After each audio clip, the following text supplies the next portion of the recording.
fools and their stories, but his hands were shaking as he rang me up. Back at the campsite, I couldn't focus. The whisper was gone, but the clearing felt wrong, like the air was watching me. I searched my van for the note, hoping for clues, but found something else, a second note, tucked under my notebook, in my own handwriting, "Go to the tree." I hadn't written it. I'd have remembered. My stomach twisted, but I couldn't leave. The folklorist in me needed to know, needed to understand what the hollow was hiding. I spent the day digging through my research, old books and scanned documents I'd brought along.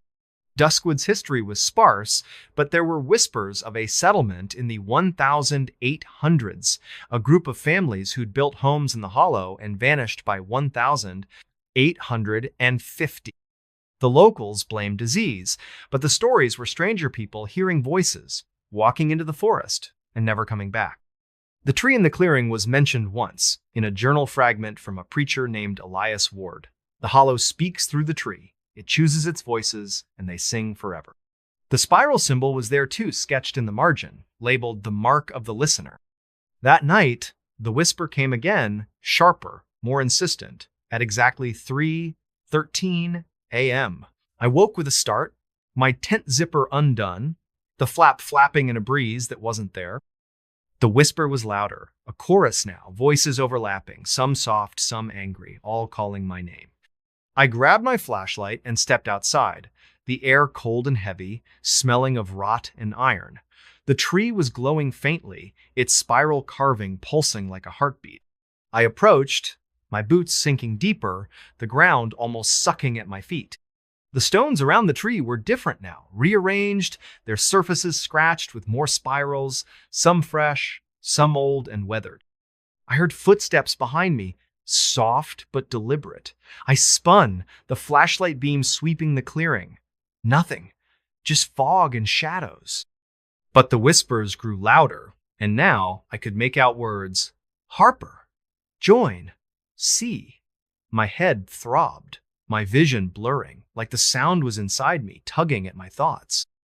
I saw shapes in the fog figures, tall and thin, their faces hidden, moving just out of sight. I ran back to the tent, zipping it shut, but the whispers followed, seeping through the nylon, filling my skull. By morning, I was a wreck, my eyes burning, my hands shaking. I drove to the gas station again, desperate for someone to talk to. Amos was there, but he wouldn't look at me. "You went back," he said, his voice flat. "Saw the tree, didn't you? It's got you now." "What's got me?" I demanded, my voice cracking. He shook his head. "The hollow, it picks people, makes them listen. You'll see." He wouldn't say more, just handed me my coffee and turned away. I went back to the campsite, not because I wanted to, but because I couldn't leave. The whisper was in me now, a constant hum pulling me toward the tree. I found more notes in my van, all in my handwriting. Look closer. Touch the mark. Sing. I burned them, but the ashes smelled sweet, like the rot in the clearing. I searched the forest, looking for answers, and found a trapdoor hidden under a pile of leaves, its wood rotted but carved with the same spiral.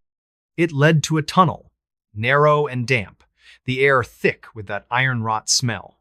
My flashlight flickered, but I went down, the walls closing in, the whispers growing louder, echoing off the stone. The tunnel opened into a chamber, its ceiling low, its walls covered in spirals, hundreds of them glowing faintly. In the center was a pit, black and bottomless, the whispers pouring out like a tide. I saw things in the dark faces, hands, eyes watching me, their mouths moving, singing that wordless song. I recognized one face impossibly, my mother, dead 10 years, her eyes empty, her lips forming my name. I stumbled back, my flashlight falling, its beam spinning across the walls. The whispers surged, and I felt Ida pull, like the pit was reaching for me, unraveling me. I don't know how I got out. I remember running, the tunnel stretching longer than it should, the whispers chasing me.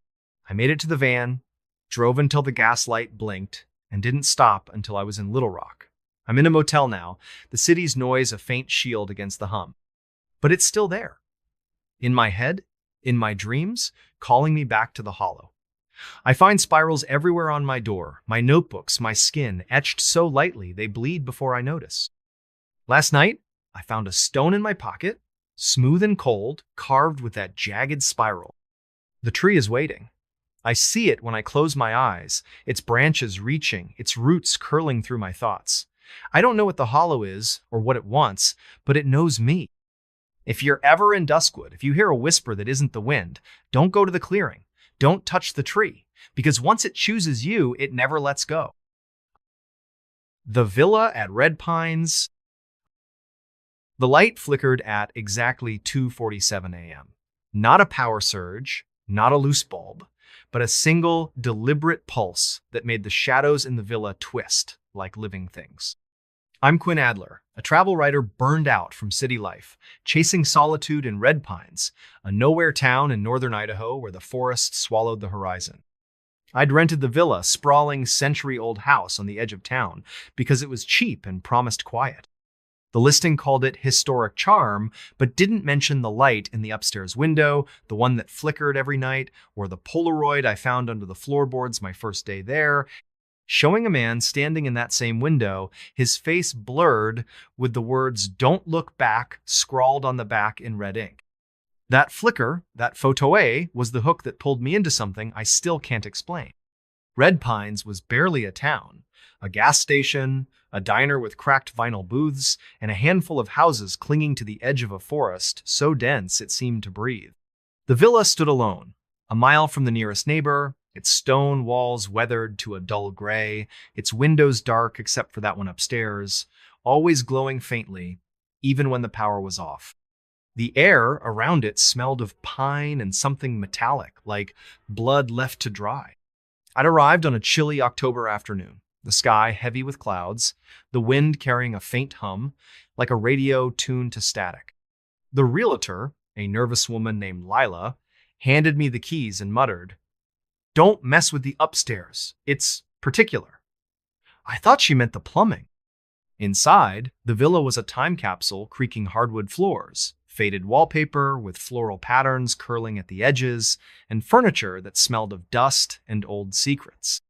The staircase to the second floor was steep, its banister worn smooth, leading to a locked door at the end of the hall. The key didn't work, and Lila's number went straight to voicemail when I tried to call. I set up in the downstairs bedroom, figuring I'd deal with it later. That night, I woke to the flicker too.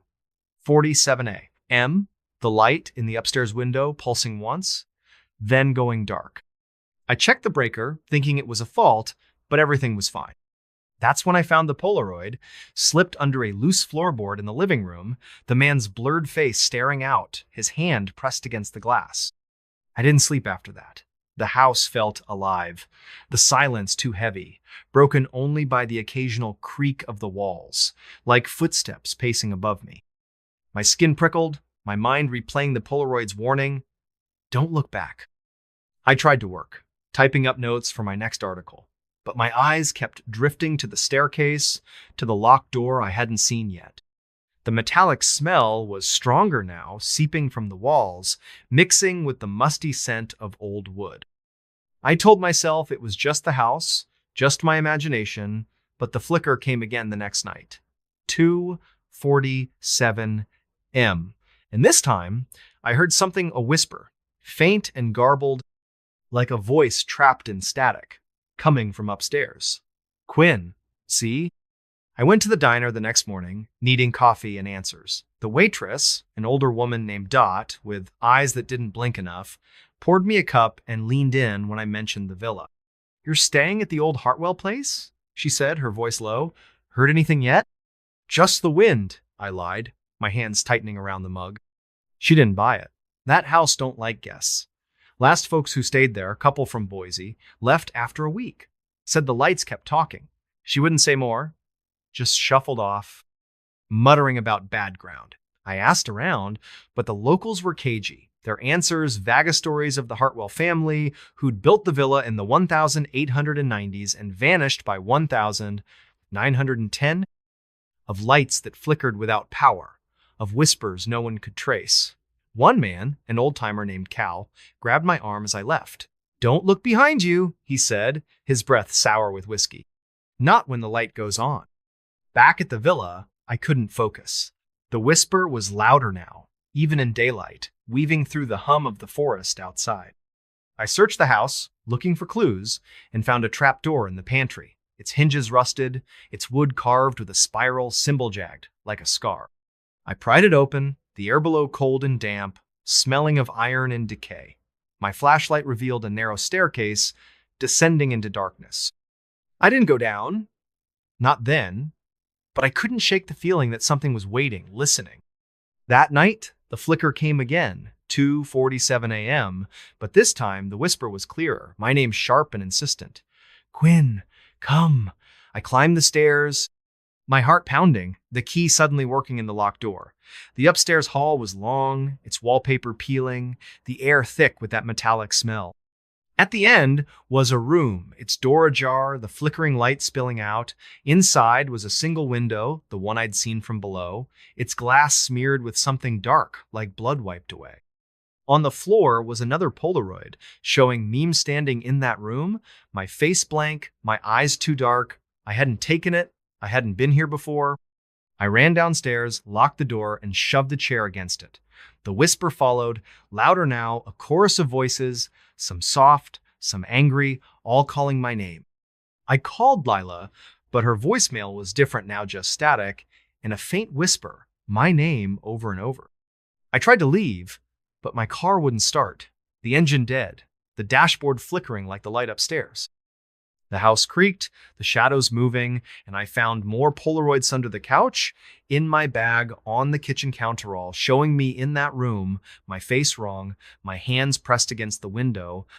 I went back to the trapdoor, needing answers. The staircase led to a basement, its walls stone, slick with moisture, carved with more spirals, glowing faintly. The air was heavy, the iron decay smell overwhelming. At the far end was a door, black and smooth, like the one upstairs but larger, its surface pulsing with that same sickly light. The whisper came from it, a song now, wordless but alive, pulling me closer. I saw shapes in the dark figures, not human, their forms shifting, their eyes glinting like the Polaroid's flash. They didn't move, just watched, their presence heavy, like a hand on my throat. I touched the door, and it was warm, alive, the spirals moving under my fingers. The voices surged, and I saw faces in the door's surface, see not reflections, but people, their mouths open, singing. I saw the man from the first Polaroid, his face clear now, his eyes empty. And then I saw myself, my face in the door, my voice joining the song. I screamed, or tried to, but the sound was swallowed, the air too thick to breathe. I don't know how I got out. I remember running, the stairs endless, the whispers chasing me. I made it to the van, drove until the gaslight blinked, and didn't stop until I was in Spokane. I'm in a motel now, the city's noise, a faint shield against the hum. But it's still there, in my head, in my dreams, calling me back to the villa. I find spirals everywhere on my door, my notebooks, my skin, etched so lightly they bleed before I notice. Last night, I found a Polaroid in my wallet, showing me in that upstairs room, my face blank, the words, "Don't look back," written in my own handwriting. The villa is waiting. I see it when I close my eyes, its light flickering, its door open, calling me home. I don't know what lives in Red Pines or what it wants, but it knows me. If you're ever in northern Idaho, if you see a villa with a light that flickers at 2:47 a.m., don't stay, don't look at the window. Because once you do, the house never lets you go. The shadow on the sill. The shadow moved at 4:12 a.m. Not a flicker of moonlight or a passing car's headlights, but a deliberate, fluid motion across the windowsill of my rented cabin in Hollow Creek, Kentucky. I'm Mara Tate, a private investigator who'd retreated to this speck of a town to escape a case that went bad real bad in Louisville. I needed quiet, a place to lick my wounds, but Hollow Creek wasn't quiet, not really. The cabin, a weathered box of logs perched on a hill overlooking a dense forest, came with a warning from the owner, a grizzled man named Amos. Don't open the window by the bed. Not ever.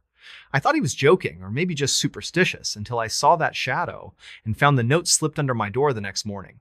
It saw you. Don't look again. The handwriting wasn't mine, and it wasn't Amos's. Hollow Creek was barely a Tona gas station, a bar with a flickering neon sign and a scattering of homes swallowed by the pines. The air was heavy with the scent of damp moss and something acrid, like burned metal, that clung to the back of my throat. I'd arrived in late October, the sky a bruised gray, the forest so thick it seemed to pulse with its own rhythm. The cabin was cheap, isolated, perfect for disappearing. It had one bedroom, a sagging couch, and a kitchen that smelled of mildew and old grease. The window by the bed, the one Amos warned about, was small, its glass warped, distorting the trees outside into twisted shapes. I'd covered it with a curtain, but that first night I woke to the shadow-long, thin, moving like ink spilling across the sill, pausing as if it knew I was watching. I didn't sleep after that. My heart hammered, my mind replaying the shadow's movement, too smooth, too alive. The cabin was silent, but the silence felt wrong, like it was waiting. I checked the door, the locks, the windows, everything was secure, but the air was thick, heavy with that burned metal smell. I told myself it was a trick of the light, a branch swaying in the wind, but the note under the door changed everything. It was on yellowed paper, the ink fresh, the words jagged, like they'd been written in a hurry. I called Amos, my hands shaking, but his phone went to voicemail, his message a curt, "Leave a message, I'm out." The next day, I drove to the bar, needing answers. The place was dim, smelling of stale beer and cigarette smoke. The bartender, a woman named Ruth with eyes like chipped ice, poured me a coffee and listened as I described the shadow, the note. "You're at the old Whitaker cabin," she said, not a question. "Folks, don't stay there long. That window, it's got a history." "What kind?" I asked, my voice steadier than I felt. She leaned closer, her voice low. "Whitakers built that place in the 1880s. Said the forest talked to them through the window. Last Whitaker, a girl named Eliza, disappeared in 92. Left a note like yours," said the shadow was watching. Ruth turned away, busying herself with a rag, but I caught the fear in her eyes. I went back to the cabin, the note burning a hole in my pocket. The forest felt closer now, the trees leaning in, their branches scratching the roof like fingers. I searched the cabin, looking for clues, and found a loose floorboard under the bed. Beneath it was a tin box, rusted and heavy, containing a journal pages, yellowed, ink faded, but the handwriting clear. It belonged to Eliza Whitaker, dated 1992. She wrote about the shadow, how it came every night at 4:12 a.m., how it whispered her name, how it moved inside the window, not outside. The last entry was a single line. "It's not a shadow, it's me." My stomach twisted. I checked the window, the curtain still in place, but the glass was cold, too cold, like it was pulling heat from the room. That night, the shadow came again. 4:12 a.m., sliding across the sill, slow and deliberate, like it was testing the curtain's edge. The whisper followed, soft and guttural, my name woven into a sound that wasn't words. "Mara, look." I didn't. I sat on the couch, my gun in my lap, staring at the curtain, waiting for dawn. But the whisper didn't stop, and by morning, another note was under the door. "You looked. It knows." I hadn't looked. I was sure of it. But the note felt like an accusation, heavy in my hand. I drove to the gas station, hoping to find Amos, but the clerk, a kid with nervous eyes, said he'd been gone for days. "You're at the Whitaker place?" he asked, his voice cracking. "Get out. That window, it ain't right."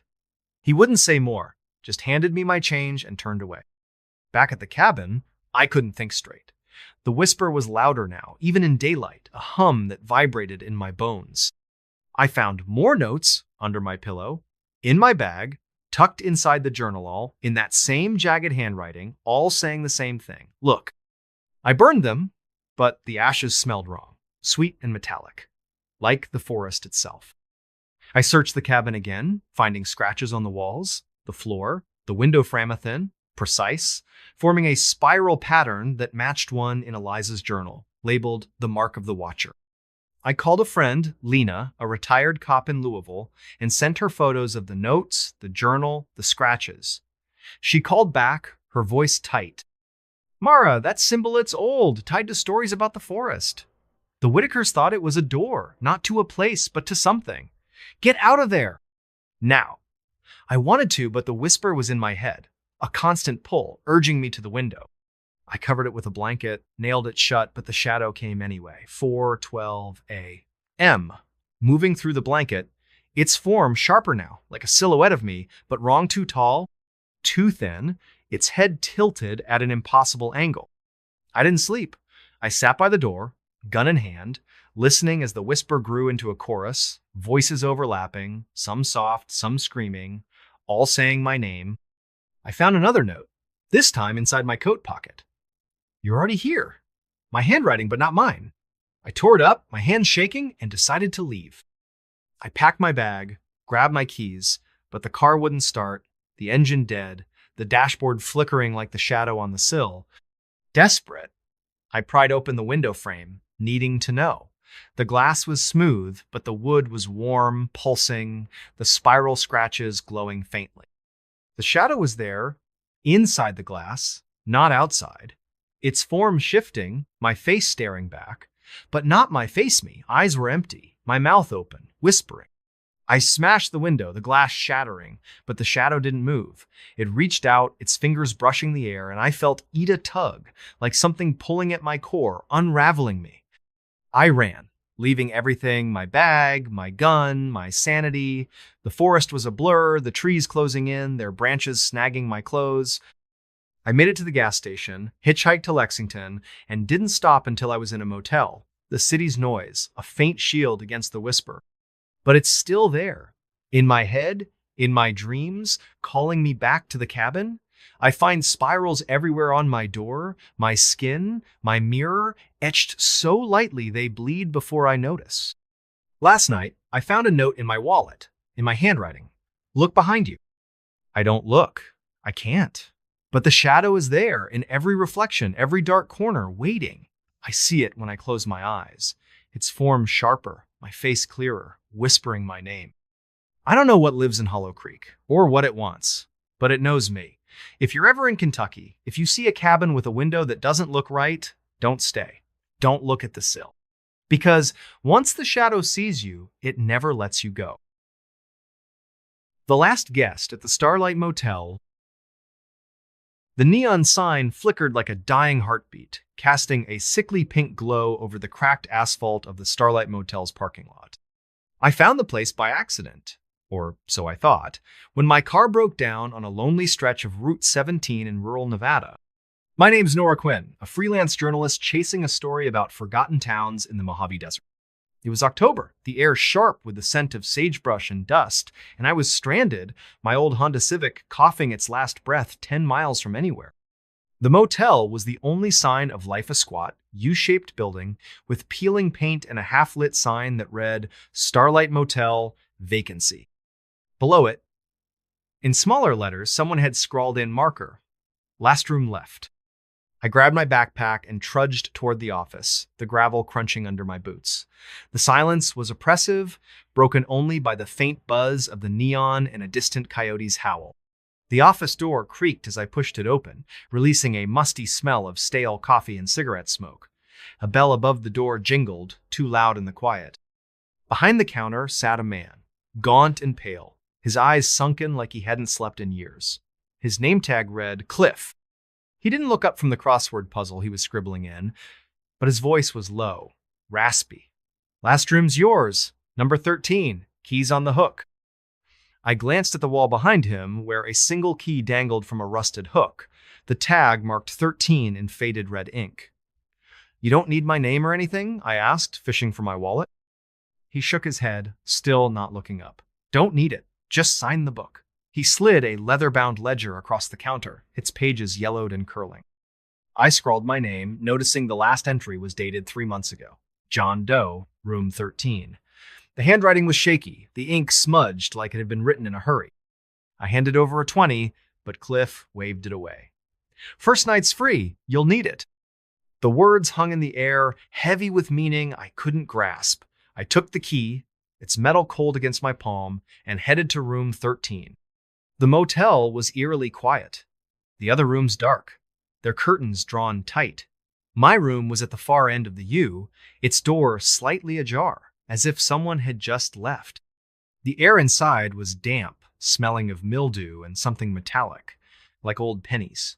A single bulb flickered overhead, casting long shadows across the faded wallpaper. The bed was made, but the sheets were threadbare, stained with faint brown spots. A rotary phone sat on the nightstand, its cord frayed, and a small mirror hung above a chipped sink. I locked the door, double-checked it, and tried to shake the feeling that I wasn't alone. I called a tow truck, but the line crackled, the operator's voice fading in and out. "Nearest truck's in Reno," she said. "Might be a day or two." I hung up, frustrated, and lay on the bed, staring at the water-stained ceiling.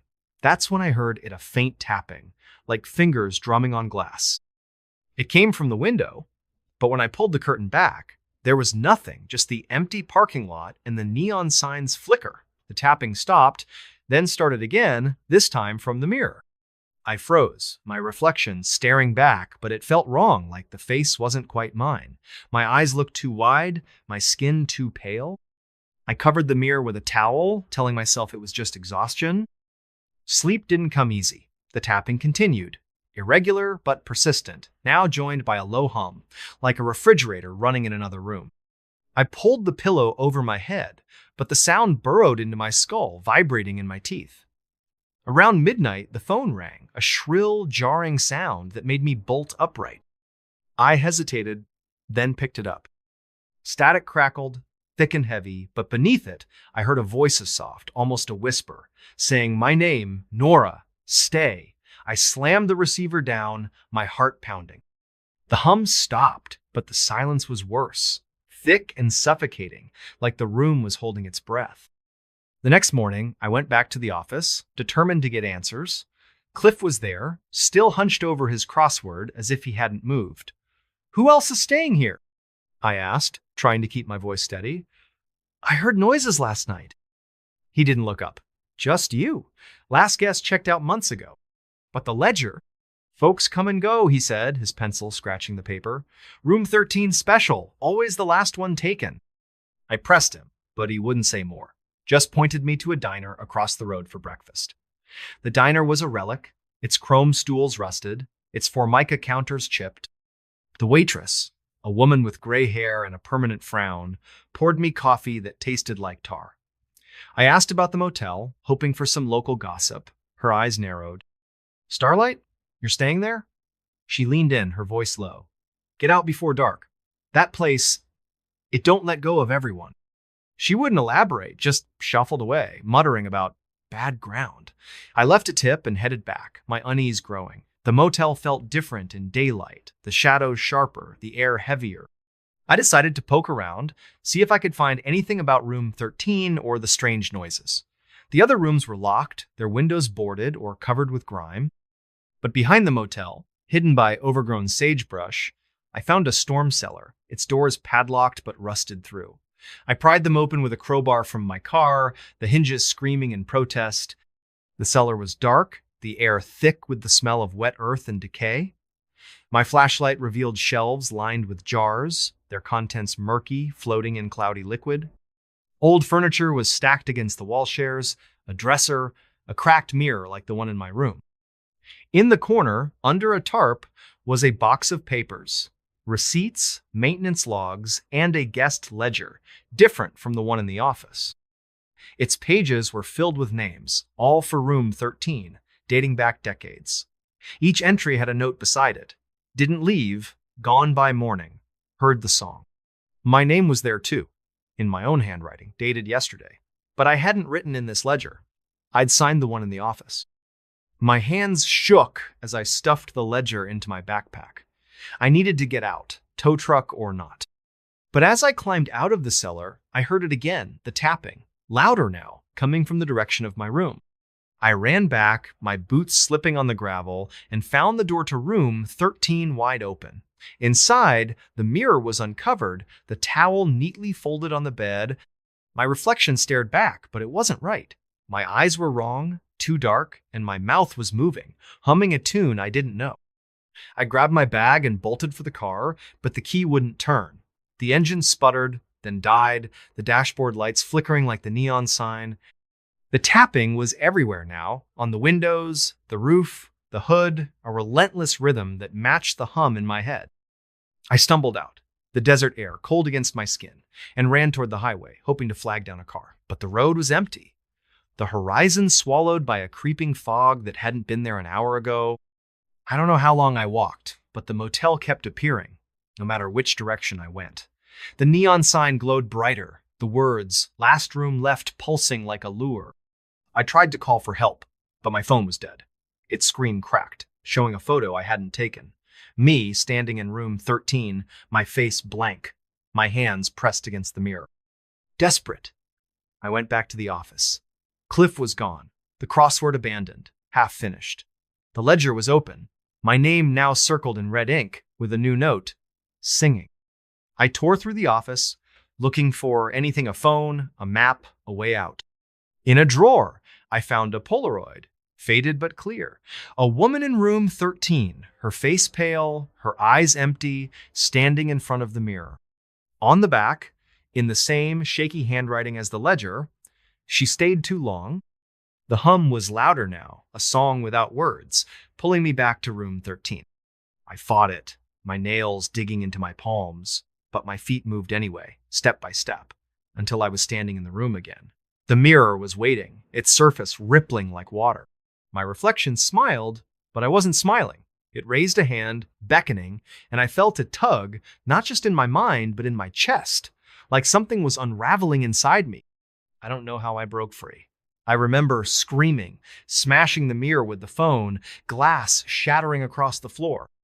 The hum stopped, the room silent, but the air was thick, heavy with the scent of blood. I ran, leaving everything, my bag, my car, my sanity. I hitchhiked to Reno, my hands trembling, my mind replaying the song I couldn't shake. I told myself it was over, that I'd escaped. But it's not over. The hum is still there, faint but growing, like a radio signal tuning in. At night, I see the motel in my dreams, the neon sign flickering, the mirror whole again, my reflection waiting. Last week, I found a key in my pocket, rusted and cold, marked 13. I live in a city now, far from the desert, but yesterday, I saw Ita neon sign in an alley, flickering pink, the words, "Last room left," glowing in the dark. I don't sleep anymore. The song is louder, and sometimes I catch myself humming along, my voice, not my own. I don't know what the Starlight Motel is, or what it wants, but it's not done with me.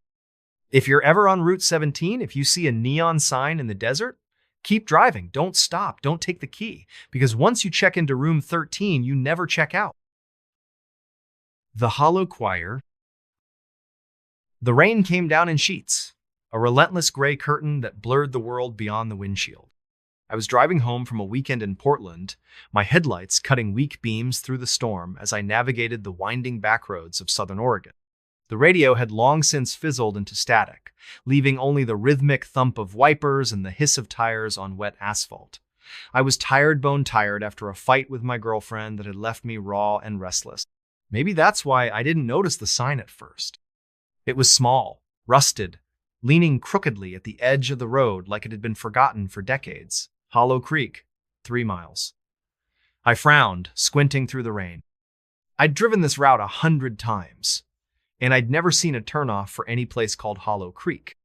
My GPS was useless out here, the screen stuck on a loading spiral, so I figured it was just an old logging road or some ghost town marker. Still, something about it tugged at me, a faint, uneasy pull, like a whisper you can't quite hear but feel in your chest. I kept driving, the sign fading into the rearview mirror, but the name stuck with me. Hollow Creek. It sounded wrong, like a name you'd find scratched into the bark of a tree in a place nobody goes. 10 minutes later, the rain got worse. A deluge that turned the road into a river. My old Civic started to hydroplane, the wheel jerking in my hands. I cursed, slowing to a crawl, when my headlights caught something up ahead, a flicker of white through the trees. It was a figure. A woman, maybe, standing motionless at the edge of the road. She was dressed in something pale, a dress or a nightgown, soaked through and clinging to her skin. Her hair hung in dark, wet strands over her face, and she was just standing there, head tilted slightly, like she was listening to something I couldn't hear. My stomach twisted. This was the middle of nowhere, miles from any house or gas station. Nobody should be out here, not in this storm. I slowed the car to a stop, my hands tight on the wheel. Part of me wanted to keep driving every horror movie I'd ever seen, screamed at me to do just that, but she looked like she needed help. I rolled down the window, rain spattering my face. "Hey," I called, my voice barely cutting through the downpour. "You okay? Need a ride?" She didn't move. Didn't even flinch. Just stood there, her head tilted, her body unnaturally still. The air felt heavy, like the storm was pressing down on me, and I swear I heard something a low hum, like a distant choir, rising and falling with the wind. I leaned out further, shouting again, but before I could say anything else, she turned and walked into the trees. Not ran. Walked. Slow, deliberate, like she knew exactly where she was going. I sat there, heart pounding, staring at the spot where she'd vanished. The hum was gone, replaced by the drumming rain and my own uneven breathing. I told myself it was nothing. A drifter maybe, or someone from a nearby campsite. But the unease lingered, sharp and cold, like a blade against my spine. I glanced at the dashboard clock 11:47 p.m., and decided I needed to get moving. That's when I saw the sign again. Hollow Creek, 3 miles. My breath caught. It was the same sign, same rusted edges, same faded letters, but I hadn't turned around. I'd been driving straight, no loops, no detours. There was no way it could be here again. I pressed the gas, harder than I meant to, the tires spinning before catching. I didn't care. I just wanted to get out of there, away from that sign, that woman, that hum that still echoed faintly in my skull. But the road didn't cooperate. It twisted, narrowed, the trees closing in until their branches scraped the sides of my car. The headlights flickered, and for a split second, I thought I saw her again, standing in the middle of the road, her pale dress glowing in the dark. I slammed on the brakes, my chest heaving, but there was nothing, just rain and shadows. Then the engine died. The silence was worse than the storm. No hum of the motor, no wipers, just the rain hammering the roof like 1,000 tiny fists. I turned the key, but the car only clicked, dead as a stone. My phone was useless, no signal, no GPS, just a blank screen reflecting my own pale face. I sat there, listening to my heartbeat, trying to think. The sign had said Hollow Creek was 3 miles away. If I could find it, maybe there'd be a gas station, a house, something. I grabbed my jacket, zipped it up, and stepped out into the rain. The cold hit me like a slap, soaking me through in seconds.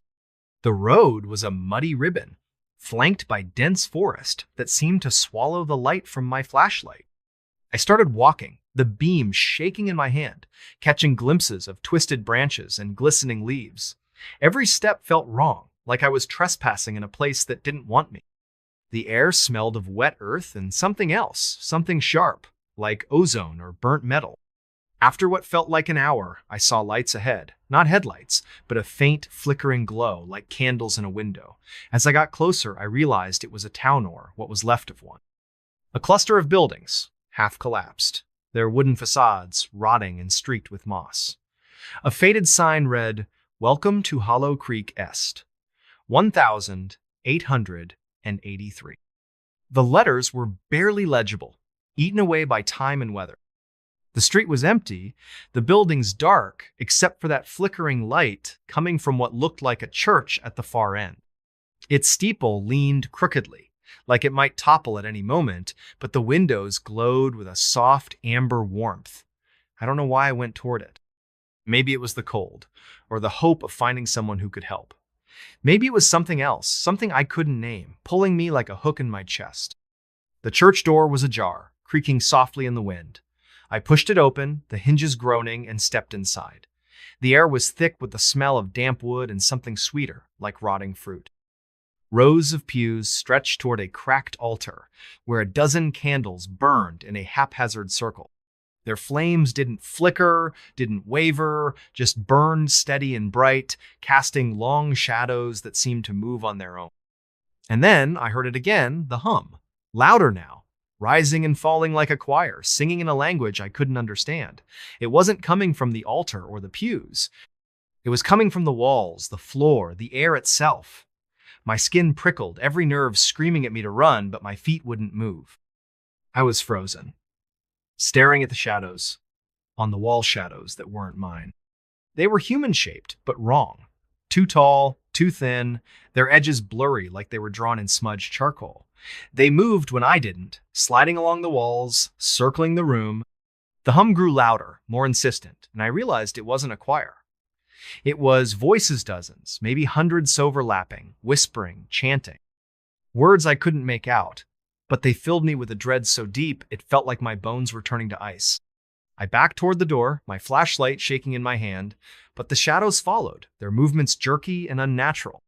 One of them stopped, its head tilting like the woman's had, and I swear I saw eyes white, empty, staring right through me. I turned and ran, the door slamming shut behind me, the hum chasing me into the rain. I don't know how long I ran. The town seemed to stretch forever, the buildings repeating, the street looping back on itself. My lungs burned, my legs ached, but I couldn't stop. The hum was everywhere now, in my head, in my chest, vibrating through my teeth. I stumbled into an alley, hoping to find a way out, but it was a dead end. Just a brick wall, slick with rain and covered in scratches deep. Jagged marks, like something had clawed at it for years. I turned to backtrack, but she was there. The woman in the pale dress, her hair hung over her face, but I could see her mouth now, stretched into a smile that was too wide, too wrong. Her lips didn't move, but I heard her voix sonore with my ears, but inside my skull. "You heard us," she said, the words sharp and cold. "You came!" I tried to scream, but my throat was tight, my voice gone. She stepped closer, her dress dragging through the mud, and I saw her hands-long, thin fingers, too many of them, curling like spider legs. The hum surged, deafening now, and the shadows were behind her, dozens of them, their shapes twisting and merging into something I couldn't comprehend. I don't remember how I got away. One moment I was in the alley, the next I was back on the road, my car looming out of the rain like a lifeline.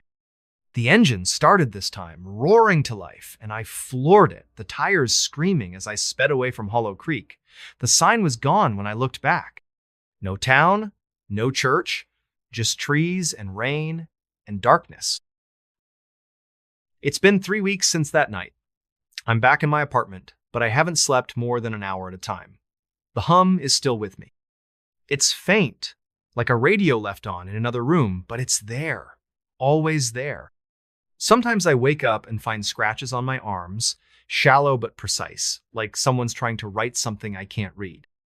My girlfriend thinks I'm losing it, says I need to see a doctor, but I can't tell her what happened. I can't tell anyone.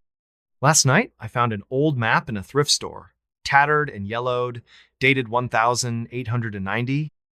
I don't know why I bought it, but when I spread it out on my kitchen table, I saw it Hollow Creek, marked in faded ink, right where I'd been that night. I stared at it, my hands shaking, and that's when I noticed the note scrawled in the margin, in handwriting I didn't recognize. They sing to be heard. They sing to be found. I burned the map, threw it in the sink, and watched it curl into ash. But the hum is louder now, and last night I saw her again. Not in a dream, not in a memory. She was standing at the foot of my bed, her head tilted, her smile wide and wrong. The shadows were with her, their eyes glowing white, and the hum was a scream in my skull. I don't know what they want. I don't know why they chose me. But I know one thing. Hollow Creek isn't gone. It's still out there, waiting, singing. And every night, the hum gets louder, pulling me back. The Whispering Mile. The fog was so thick that night, it felt like driving through a dream. I was on my way back from a dead-end job interview in Eugene, Oregon, my pickup truck rattling along a forgotten stretch of Highway 17, a two-lane scar cutting through the Cascades. The radio was dead, the signal lost somewhere in the mountains, and my phone had been useless for hours, no bars, no GPS, just a blank screen mocking me. It was just me, the headlights, and the fog, curling like ghostly fingers around the pines. I was exhausted, my eyes burning, my hands tight on the wheel.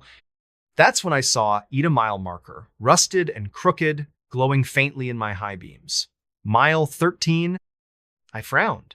I'd driven this road before, or so I thought, and I didn't remember any mile markers out here. The number felt wrong, like it didn't belong. I shook it off, blaming the fog and my own tired brain, but as I drove on, the air grew heavier, the silence thicker. The fog seemed to pulse, like it was breathing, and I swear I heard something a faint whisper, like voices murmuring just beyond my hearing. I turned up the heat, trying to shake the chill creeping up my spine, but it didn't help. The whispers followed me, soft and insistent, weaving through the hum of the engine. 10 minutes later, I saw it again. Mile 13. Same rusted sign, same faded paint, same eerie glow. My stomach dropped. I hadn't turned around, hadn't hit a loop. The road was straight, or as straight as these mountain passes get. I slowed down, my heart thudding, and leaned closer to the windshield.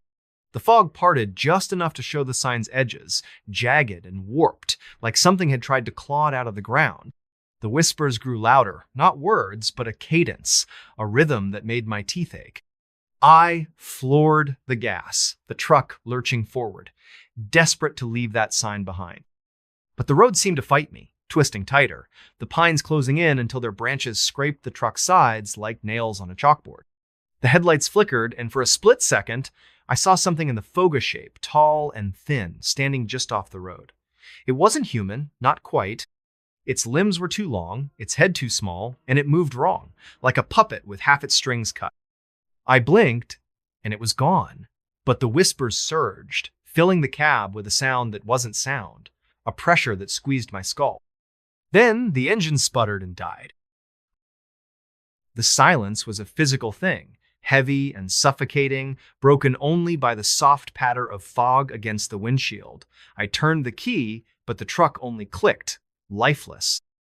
My phone was still dead, the screen reflecting my own wide-eyed stare.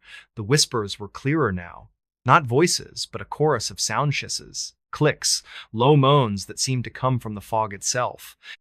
I grabbed my flashlight from the glove box, its beam weak and trembling, and stepped out into the cold. The air smelled wrong, like damp stone and something metallic, like blood or rust. The fog was so dense I could barely see 10 feet ahead, the pines looming like silent sentinels. I started walking, following the road, the mile marker's glow fading behind me. Every step felt like a violation, like the forest was watching, waiting. The whispers followed, circling me, sometimes behind, sometimes ahead, always just out of reach. I tried to focus on the road, on finding help, but the ground felt soft, unsteady, like it might swallow me whole. After what felt like an hour, I saw a light of faint, sickly green glow flickering through the trees. It wasn't headlights or a house. It was something else, something that made my skin crawl. I should have turned back, but my truck was dead, and the whispers were louder now, urging me forward. I followed the light, my boots sinking into the muddy shoulder, until I stumbled into a clearing. It wasn't a town, not exactly.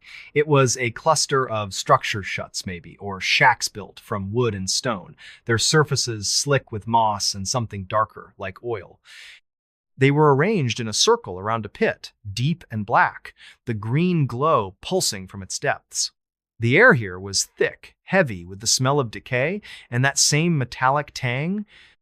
The whispers were deafening now, a cacophony of voices that weren't human, weren't animal, weren't anything I could name. They came from the pit, from the huts, from the fog itself. I approached one of the shacks, its door hanging off a single hinge. Inside, the walls were covered in marking spirals, lines, shapes that didn't make sense but hurt to look at.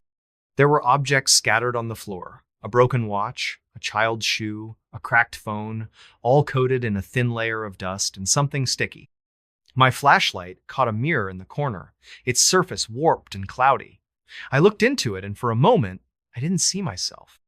I saw something, a face that wasn't a face, eyes that weren't eyes, staring back with a hunger that made my blood run cold. I stumbled back, my flashlight dropping, the beam spinning wildly. The whispers surged, and I felt Ida presence, not behind me, but around me, like the fog itself was alive. I ran, my boots slipping in the mud, the green glow pulsing faster, brighter. The shacks seemed to shift, their shapes blurring, the pit yawning wider as I passed. I don't know how I found the road again, but I did, my truck looming out of the fog like a ghost. I climbed in, slammed the door, and turned the key. The engine roared to life, and I didn't look back. I drove, the fog pressing in, the whispers clawing at my mind. The mile marker appeared again, mile 13, but I didn't stop. I couldn't. The road stretched on, endless, the fog thickening until I couldn't see the lines anymore. I drove until the whispers faded, until the fog thinned, until I saw a gas station sign glowing in the distance. It's been a month since that night. I'm back in my apartment, but nothing feels right. The whispers are still with me, faint but constant, like static in my brain. I don't sleep much. When I do, I dream of the pit, the green glow, the thing in the mirror. My hands shake when I hold a coffee mug, and sometimes I find marks on my skin-thin curving lines like the spirals on those walls. They fade by morning, but they're always back by night. I tried to find Highway 17 again to prove it was real, but it's not on any map. I drove the route last week, and there was no mile marker, no clearing, no shacks. Just trees and fog and silence. But yesterday, I found something in my truck, tucked under the passenger Sieta, piece of stone, smooth and cold, carved with a spiral that makes my eyes ache. I don't remember taking it. I don't remember a lot of things. Last night, I woke up to the whispers again, louder, closer. I turned on the light, and there it was in my wall, a shadow that wasn't mine. Too tall, too thin, its head tilted like it was listening. I blinked, and it was gone, but the whispers stayed, and so did the glow of faint green light seeping from under my bedroom door. I don't know what I found out there, on mile 13. I don't know what followed me home.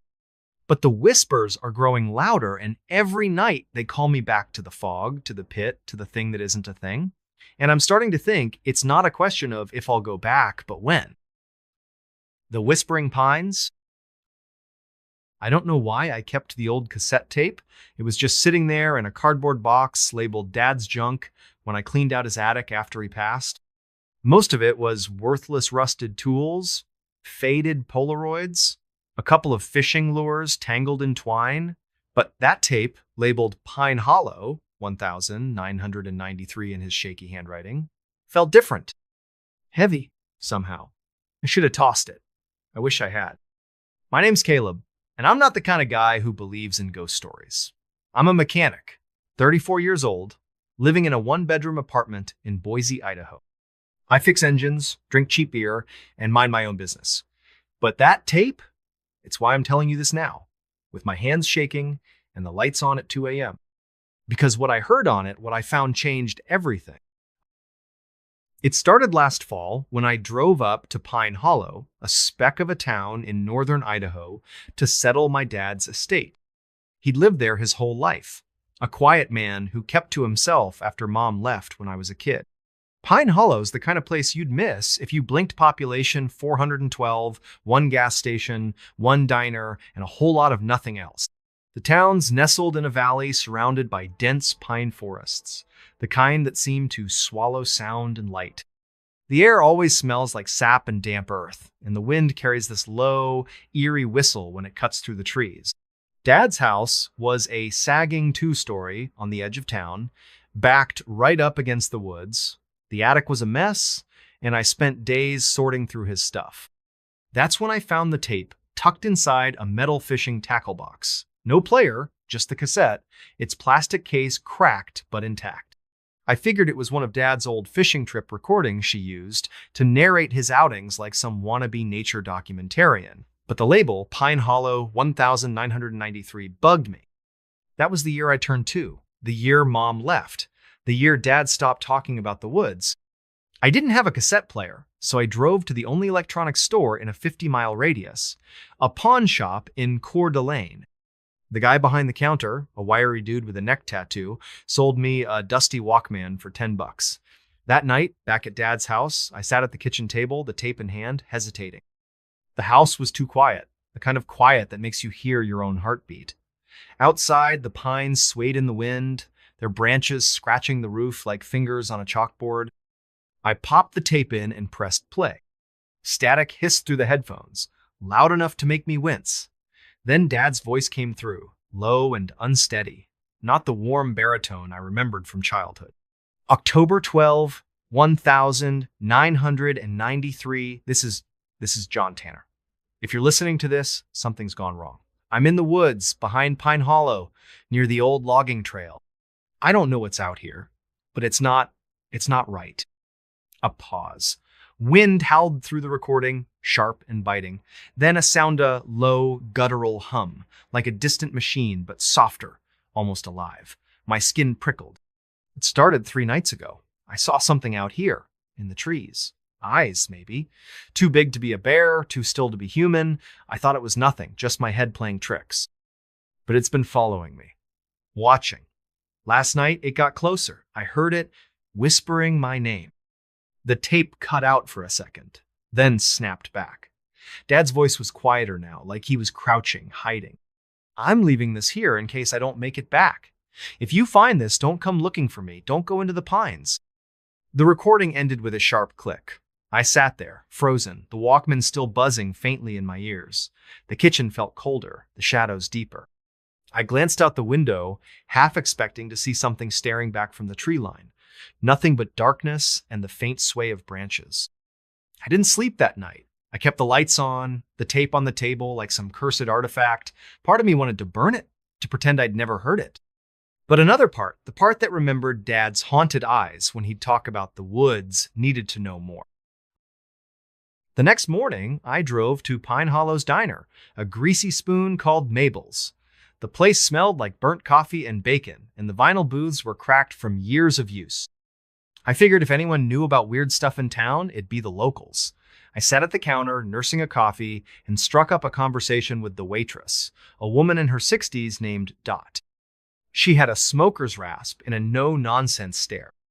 "You're John Tanner's boy, aren't you?" she said, refilling my mug without asking. "Yeah, Caleb. I'm just here to clean out his place." She nodded, her eyes flicking to the window toward the woods. "He was a good man, your dad. Kept to himself after 93. My pulse quickened. What happened in 93? Dot's face tightened, like she'd said too much. She wiped her hands on her apron and leaned in, voice low. "Folks don't talk about it much. That was a bad year. People went missing, hikers mostly. Some said it was a bear, others said something else. Your dad was out in those woods a lot back then. Came back different, quieter. Did he ever say what he saw?" She shook her head. "Not to me, but you might ask old man Carver. He and your dad were tight back in the day, lives out on Route 17, last house before the highway." I thanked her and left, the tape burning a hole in my jacket pocket. The drive to Carver's place took me past fields of dying grass and rusted mailboxes. His house was a squat, weather-beaten cabin surrounded by junked cars and stacks of firewood. Carver himself was outside, splitting logs, a wiry old man with a face like crumpled leather. He squinted at me as I pulled up. "You John's kid?"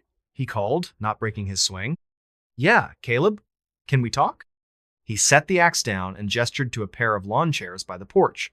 We sat, the air heavy with the smell of pine and motor oil. I told him about the tape, about Dad's voice, the hum, the warning. Carver listened, his eyes fixed on the horizon. "Your dad wasn't crazy," he said finally. "Something's been in those woods for a long time. Not a bear, not a wolf. Something older. Folks around here call it the Whisperer." I felt a chill, despite the midday sun. "The Whisperer?" He nodded, spitting into the dirt. "Old stories, from before the town was even here. Loggers used to talk about it, something that lives in the pines, calls your name, draws you in. You hear it, you're marked. Most don't come back." "Did Dad see it?"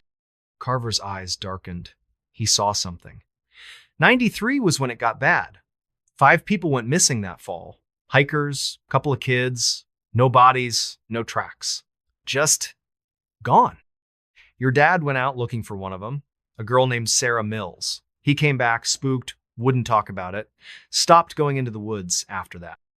I swallowed hard, the tape's weight pressing against my chest. "What do I do with this? The tape, I mean." Carver leaned forward, his voice barely above a whisper. "Burn it.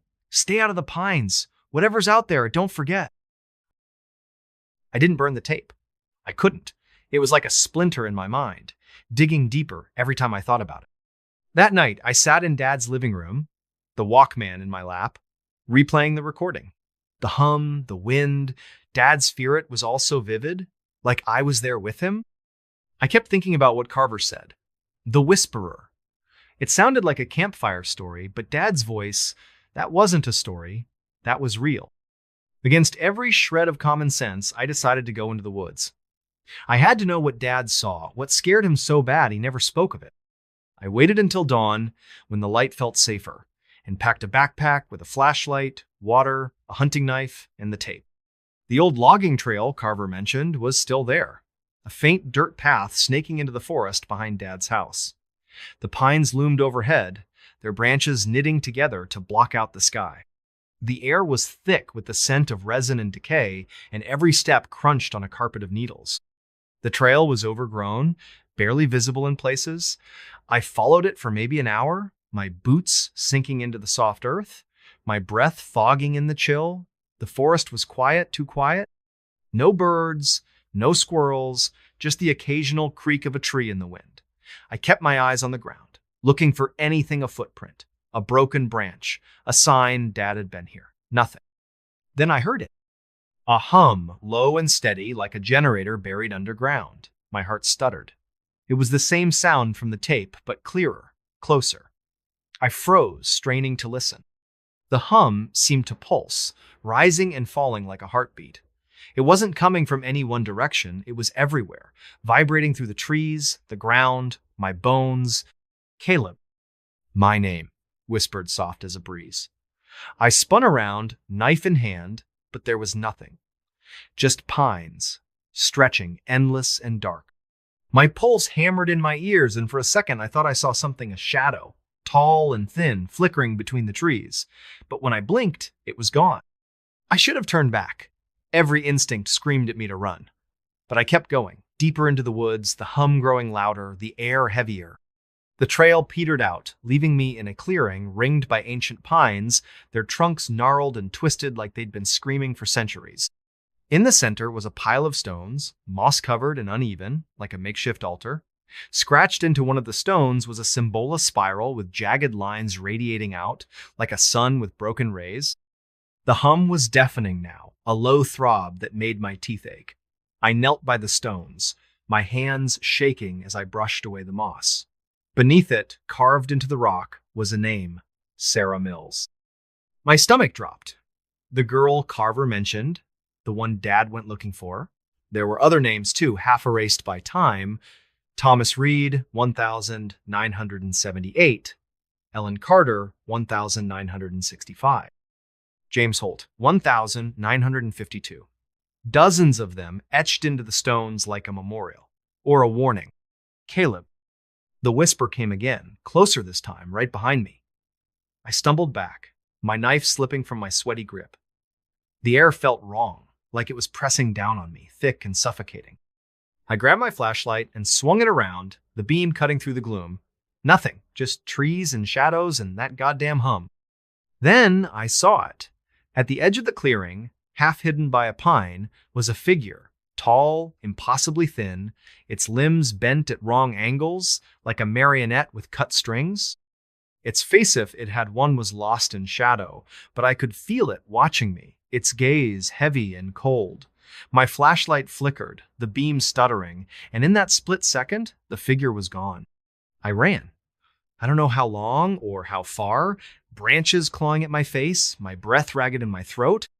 The hum chased me, louder with every step, and my name echoed through the trees, over and over, in a voice that wasn't human. I didn't stop until I stumbled out of the woods, back onto Dad's property, the house looming like a lifeline. I locked the door, barricaded it with a chair, and sat there, panting, the knife clutched to my chest. I didn't leave the house for 2 days. I kept the lights on, the curtains drawn, the tape locked in a drawer. Sleep came in fits, broken by nightmares of spiraling symbols and eyeless faces. Every creak of the house, every gust of wind, sounded like my name being whispered. I called a realtor and told her to sell the place as is. I didn't care about the money, I just wanted out. But the tape, I couldn't leave it behind. On my last day in Pine Hollow, I drove to Carver's house, the cassette in my pocket. He was on his porch, whittling a piece of wood into something shapeless. I told him what I'd seen, what I'd heard. He didn't look surprised. "You saw it," he said, not a question. "The Whisperer." "What is it?" My voice cracked, and I hated how small it sounded. Carver set his knife down, his eyes distant. "No one knows. Some say it's a spirit tied to the land. Others say it's older, something that was here before the trees, before the people. It takes what it wants. Marks you, calls you, pulls you in. Your dad got away, but most don't." "Why didn't he tell me?" Carver sighed. "He wanted to protect you. Thought if he stayed quiet, it'd leave you alone. But you went looking. You heard it call your name." I handed him the tape. "Burn it, please." He took it, his fingers brushing mine, and nodded. I drove back to Boise that night, the rearview mirror empty, but my nerves screaming. I kept checking, expecting to see that figure in the road, its broken limbs swaying. It never came. That was 6 months ago. I'm back in Boise, back to fixing cars, back to my routine, but it's not the same. I don't sleep much. I keep the TV on at night, drowning out the silence. Sometimes, when the wind blows just right, I swear I hear that hum, faint and far away. Sometimes, in the quiet moments, I hear my name. I checked online, trying to find anything about Pine Hollow, about the missing people. There's nothing, just a few articles about hikers lost in the 90s, no details, no follow-up. The town's barely a blip on the map. I called Carver last week, but his phone's disconnected. I don't know if he burned the tape. I don't know if it matters. Last night, I found something in my apartment, tucked behind the couch. A cassette tape, cracked plastic case labeled Pine Hollow 1993. I don't know how it got there. I don't want to know. I locked it in a drawer, but I can still hear it, even now as I type this. The hum, the whisper, my name. If you're reading this, if you find this story, do me a favor. Stay out of the pines. The hollow beneath. I don't tell this story to scare people. I tell it because I need someone to believe me. My name's Hannah, and I'm 29, a nurse who moved to Black Creek, Montana, 2 years ago for a job at the county clinic. Black Creek's a nowhere town, population 600, surrounded by endless wheat fields and a single stretch of forgotten highway. The kind of place where the sky feels too big and the nights too dark. I thought it'd be quiet, a fresh start after a bad breakup. But what happened last winter, what I found under that gas station, changed me. I don't sleep anymore. I don't trust silence. It started with a patient, an old man named Amos Reed. He came into the clinic one November evening, shivering in a threadbare coat, his eyes wild and bloodshot. His hands were raw, like he'd been digging in frozen dirt. I was working the night shift alone, the fluorescent lights buzzing overhead, the air thick with the smell of antiseptic and stale coffee. Amos wouldn't sit still, kept muttering about the hollow and the voices under the pumps. I figured he was drunk or off his meds. Black Creek had its share of eccentrics, but his fear was real, raw, like he'd seen something that broke him. "They're down there, Hannah," he whispered, grabbing my wrist with surprising strength. His nails dug into my skin, leaving crescent-shaped marks. "Under the gas station on Route 12, they talk to me when I fill up my truck. They know my name." I humored him, checked his vitals, and sent him home with a referral to a psych in Billings. But his words stuck with me, burrowing into my thoughts like a splinter. The gas station, he mentioned, was the only one in town, a rundown Texaco with flickering neon signs and pumps so old they creaked when you used them. I passed it every day on my way to work, its cracked pavement and peeling paint a constant in Black Creek's gray landscape. I'd never thought much of it until Amos. A week later, I heard he was dead. Found in his truck off Route 12, engine still running, his eyes wide open and his hands clutching the wheel. The coroner called it a heart attack, but the sheriff's deputy who came by the clinic said something else. "No marks on him," he told me, his voice low. But the way he looked, like he saw something he couldn't unsee. I tried to shake it off. Small towns breed rumors, and I wasn't the type to buy into ghost stories. But that night, driving home past the Texaco, I slowed down. The station was dark, the pumps standing like silent sentinels under the sodium lights. The air felt heavy, like a storm was coming, though the sky was clear. I don't know why I stopped. Curiosity, maybe? Or something else. Something I can't explain. I pulled into the lot, my headlights cutting through the darkness, and sat there, engine idling, staring at the pumps. That's when I heard it. A low, rhythmic thrum, like a heartbeat pulsing through the ground. It wasn't loud, but it was wrong, like it didn't belong in the world.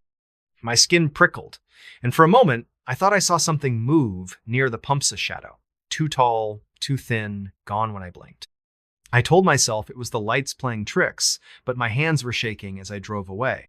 How? I couldn't let it go. Amos's words, the thrum, the shadow, they haunted me. The next night, I went back. It was stupid, I know, but I needed answers. I parked behind the station, where the lot backed up to a field of dead grass, and grabbed a flashlight and a crowbar from my trunk. The station was closed, the windows dark. The only sound, the faint hum of the neon sign flickering Texaco in red and white. The air smelled of gasoline and something sour like rotting leaves. The pumps stood in a row, their hoses coiled like snakes. I walked to the one farthest from the station, where Amos said he'd heard the voices. The thrum was there again, stronger now, vibrating through my boots. I knelt down, shining my flashlight on the concrete slab beneath the pump. It looked ordinary, cracked and stained, but there was a seam, a faint outline of a trap door, barely visible under years of grime. My heart pounded. I shouldn't have been there. I should have called someone, anyone. But I wedged the crowbar into the seam and pried. The slab gave way with a groan, revealing a rusted metal hatch, maybe 3 feet square. The thrum was louder now, a deep, bone-rattling pulse. I hesitated, my breath fogging in the cold, then pulled the hatch open.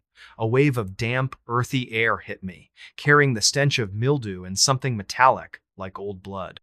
Below was a ladder, its rungs slick with condensation, descending into darkness. I don't know what possessed me to climb down. Maybe it was the same thing that made Amos keep going back.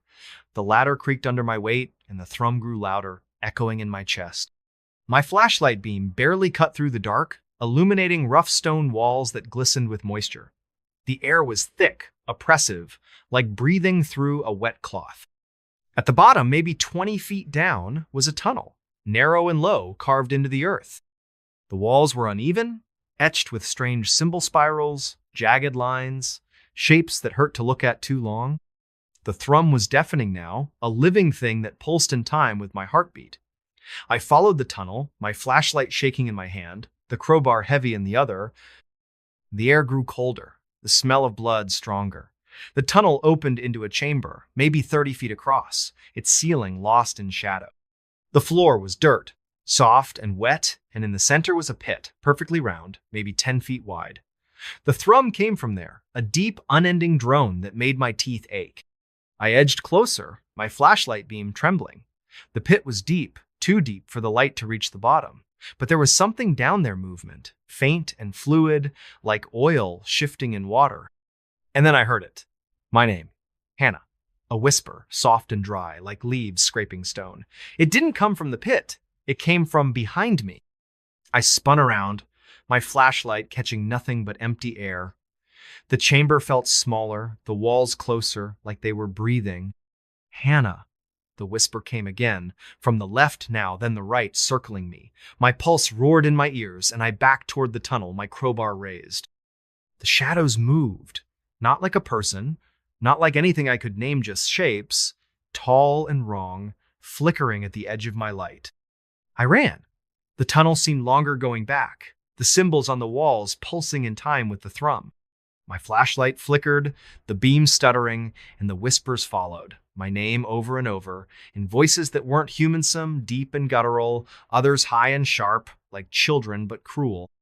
I climbed the ladder, my hands slipping on the rungs, the crowbar clattering into the dark below.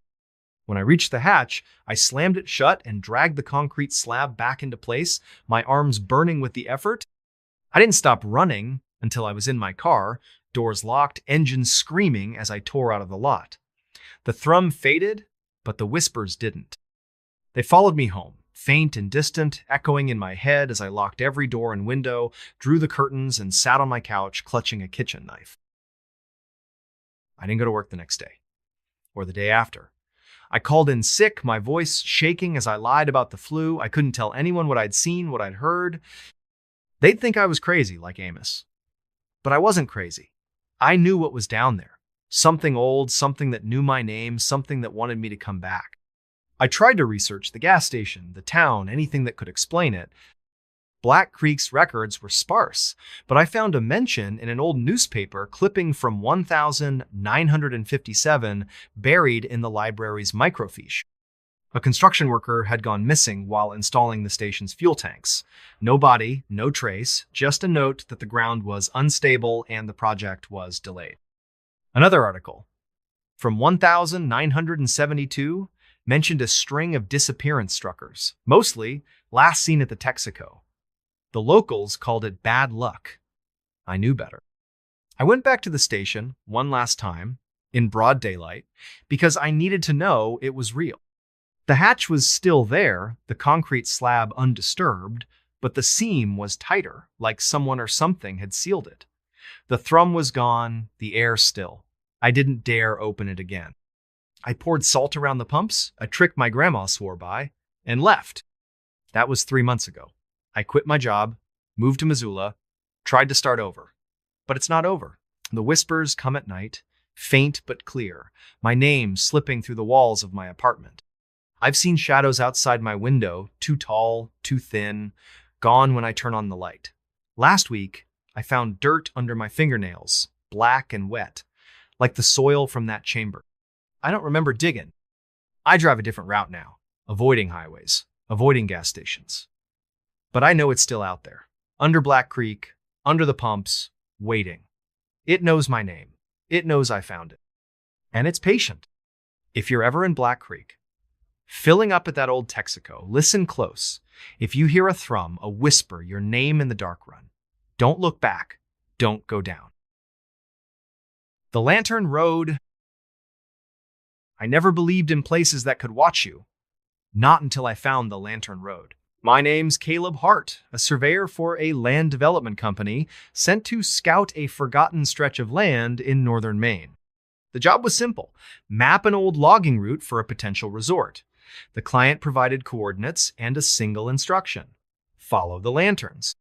I thought it was a quirky way to mark the trail, nothing more. But the moment I stepped onto that road, I knew I'd walked into something wrong, something that had been waiting. It started with a phone call from my boss, Karen, late on a Friday. She sounded rushed, her voice clipped. "Caleb, we got a rush job. Some rich guy wants a survey of a plot near Millinocket.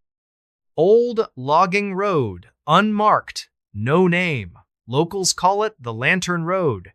You're the only one free. Can you be there by morning?" I wasn't thrilled. Millinocket was a 6-hour drive from my place in Bangor Butte. The pay was double, and I needed the cash.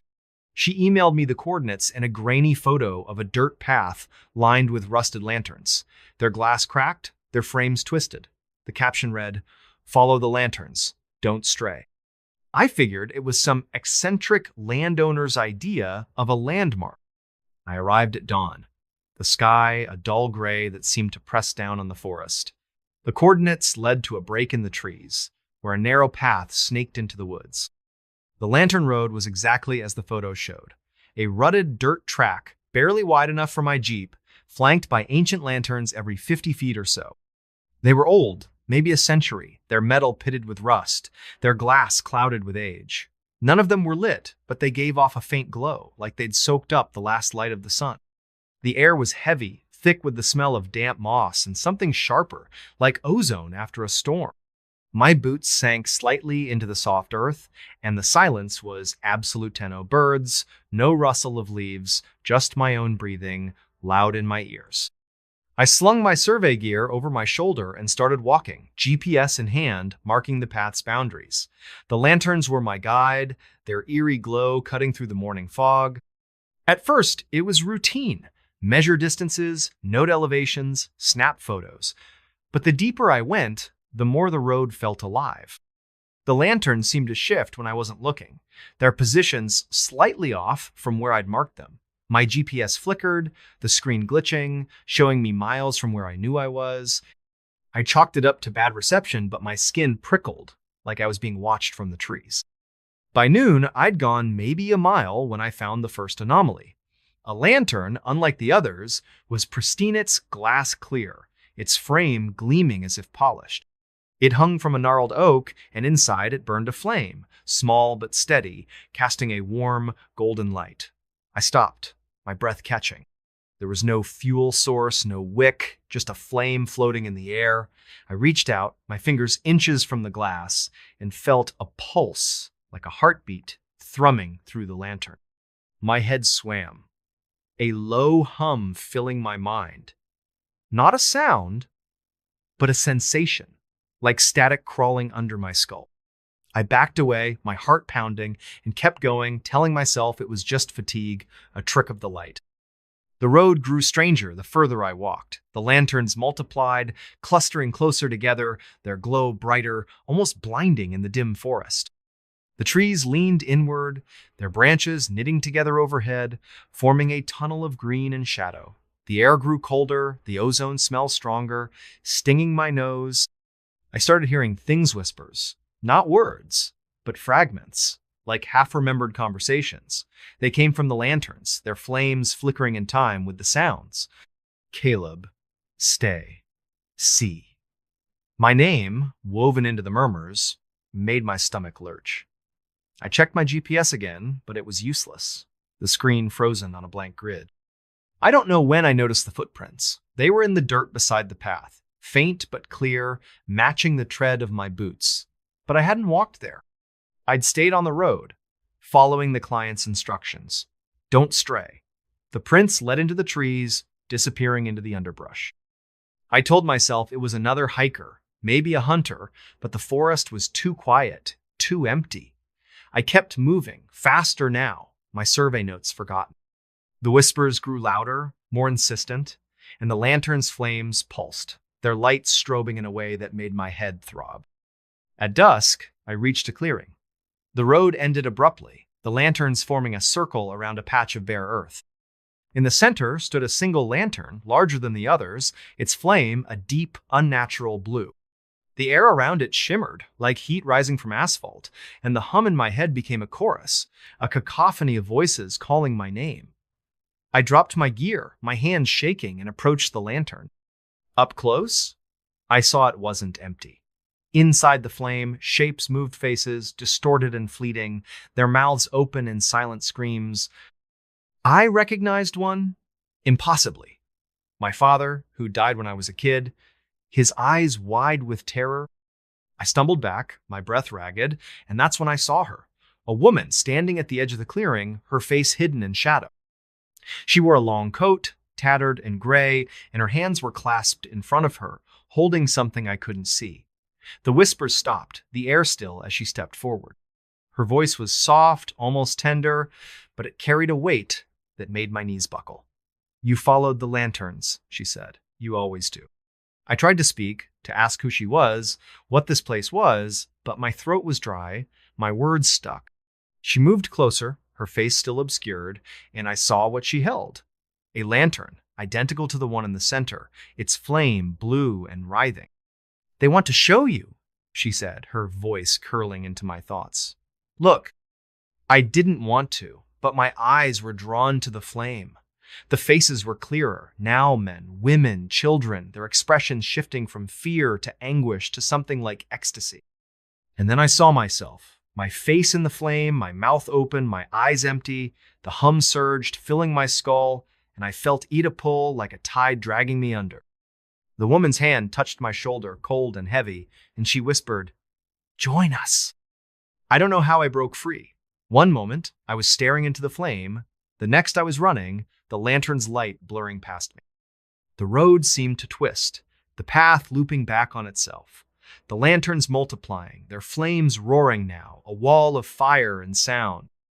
The whispers screamed my name, and the woman's voice was everywhere, soft and relentless.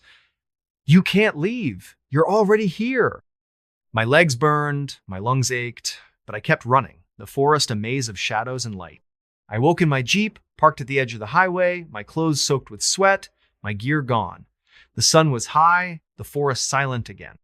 My GPS was blank, its memory wiped, and my phone showed no signal, no record of the photos I'd taken. I drove back to Bangor, not stopping until I reached my apartment. I told Karen I'd gotten sick, couldn't finish the job. She didn't push, but her voice was strange, distant, like she knew I was lying. I tried to forget the Lantern Road, but it's in me now. At night, I hear the hum, faint but growing, and I see the lanterns in my dreams, their flames flickering behind my eyes. I've found scratches on my arms, thin and precise, like they were carved by something sharp and deliberate. Last week, I found a lantern on my doorstep, small and rusted, its flame burning softly. I didn't touch it, but I heard her voice, the woman's whispering from inside, "He'll come back." I've moved twice since then, but the hum follows and the lanterns keep appearing in my porch, in my car, outside my window. I don't know what they are or what they want, but I know they're not done with me. If you're ever in Maine, if you see a dirt road lined with lanterns, don't follow them. Don't look at the flames. Because once you do, the road doesn't let you go. The hollow bell. The bell rang at 3:17 a.m. A single low chime that echoed through the empty streets of Coldwater, Montana, and woke me from a dead sleep. I'm Theo Grant, a mechanic by trade. Not the kind of guy who spooks easily, but that sound wasn't right. It came from the old church at the edge of town, a sagging relic no one stepped foot in since the 80s. The bell shouldn't have rung. Its clapper was long gone, stolen, or rusted away, and the church was boarded up, left to rot in the shadow of the Bitterroot Mountains. I lay in bed, my heart pounding, waiting for another chime. It didn't come. Just silence, thick and heavy, like the town was holding its breath. Coldwater's the kind of place where nothing happens. A gas station, a diner, a handful of houses, and a population you can count on both hands. I'd moved here 2 years ago, running from a bad breakup and a worse debt, figuring a nowhere town was the perfect place to disappear. But that night, the bell's chime stuck with me, a splinter in my mind. I couldn't shake the feeling it was calling me. The next morning, I drove to the church, my pickup rattling over the frost-cracked road. The air was sharp, smelling of pine and wet earth, with a faint metallic tang I couldn't place. The church loomed ahead, its steeple leaning slightly, like it was tired of standing. The windows were boarded, the paint peeling in long gray strips, and the door was padlocked, though the chain was rusted, brittle. I walked the perimeter, my boots crunching on frozen grass, looking for signs of a prank kids, maybe, or some drunk messing around. Nothing. Just the bell tower, its silhouette stark against the gray sky, and that uneasy feeling like eyes watching from the shadows. I stopped at Mabel's diner for coffee, hoping to shake off the chill. Mabel, a wiry woman with eyes like a hawk, poured me a cup and leaned on the counter. "Heard the bell last night," she said, not asking, just stating it like fact. "You check it out?" "Yeah," I said, sipping the bitter brew. "Nothing up there. You know what's with that bell?" Her face tightened, her fingers drumming on the counter. "Folks say it rings when someone's marked." Old story, not worth repeating. She turned away, busying herself with a coffee pot, but I caught the flicker of fear in her eyes. I pressed her, but she clammed up, and the other regular sand old man, named Gus, and a trucker passing through weren't any help. Gus just muttered about bad winters and went back to his eggs. The trucker shrugged, his eyes darting nervously. "Heard it too, huh? Stay away from that place, Theo. Ain't nothing good comes from messing with that bell." I drove back home, the diner's warmth fading as the cold crept back into my bones. Mabel's words, someone's mark echoed in my head, and I couldn't help but wonder who. The town felt different now, the silence heavier, the shadows longer. That night, I couldn't sleep. The memory of the bell's chime lingered, low and mournful, like a warning I didn't understand. Around midnight, I heard another sound of faint scratching, like nails on wood, coming from my front door. I grabbed the baseball bat I kept by the bed and crept to the living room, my pulse racing. The scratching stopped as I approached, but when I opened the door, there was nothing. Just a single mark on the frame, a thin, deliberate scratch, like someone had dragged a knife across it. The next day, I went back to the church, this time with tools. The padlock on the door gave way with a quick pry, and I stepped inside, the air thick with dust and the sour smell of decay. The pews were splintered, the hymnals moldy, their pages stuck together. I climbed the rickety stairs to the bell tower, my flashlight cutting through the gloom. The bell was there, massive and tarnished, its surface etched with strange symbol spirals, jagged lines, shapes that seemed to shift when I looked too long. There was no clapper, just as I'd thought, but the inside of the bell was smooth, polished, like it had been cleaned recently. On the floor beneath it was a small pile of ash, still warm, smelling faintly of something sweet and rotten. I took photos, my hands shaking, and sent them to a friend, an amateur historian named Rachel. She called me an hour later, her voice tight. "Those symbols aren't random, Theo. They're old, pre-Christian, maybe older. Found on stones around here, tied to stories about the land choosing people. The bell, it's not just a bell, it's a signal. You need to leave." I laughed it off, told her she'd been reading too many ghost stories. But that night, the bell rang again. 3:17 a.m., one chime, deep and resonant, vibrating in my chest. I didn't go back to the church. Instead, I searched the house, looking for more scratches. I found them on the windowsills, the back door, even the mirror in my bathroom. Each one was identical, precise, like a signature. I didn't sleep. The next morning, I went to the town library, a cramped room in the community center with books older than me. I dug through local history, finding scraps about Coldwater's past. The church was built in 1883 on land the native tribes avoided, calling it hollow ground. There were stories of disappearance as loggers, settlers, kids going back centuries, all linked to the church, all after the bell rang. The most recent was a hunter, vanished last spring, his rifle found under the bell, surrounded by ash. The article called it a suicide, but the details didn't add up. No body, no note, just the ash and those same strange symbols carved into the stock of his gun. I started noticing things in town. The way people avoided my eyes, the way conversations stopped when I walked into the diner.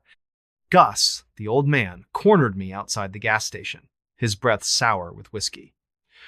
"You heard it twice now," he said, his voice low. "It don't ring for everyone. You stay, it'll ring again." And then he trailed off, his hands trembling, and walked away. That night, the scratching came again. Louder, more insistent, moving from the door to the walls, like something circling the house. I turned on every light, checked every window, but saw nothing. Just more scratches, deeper now, some forming patterns that matched the symbols on the bell.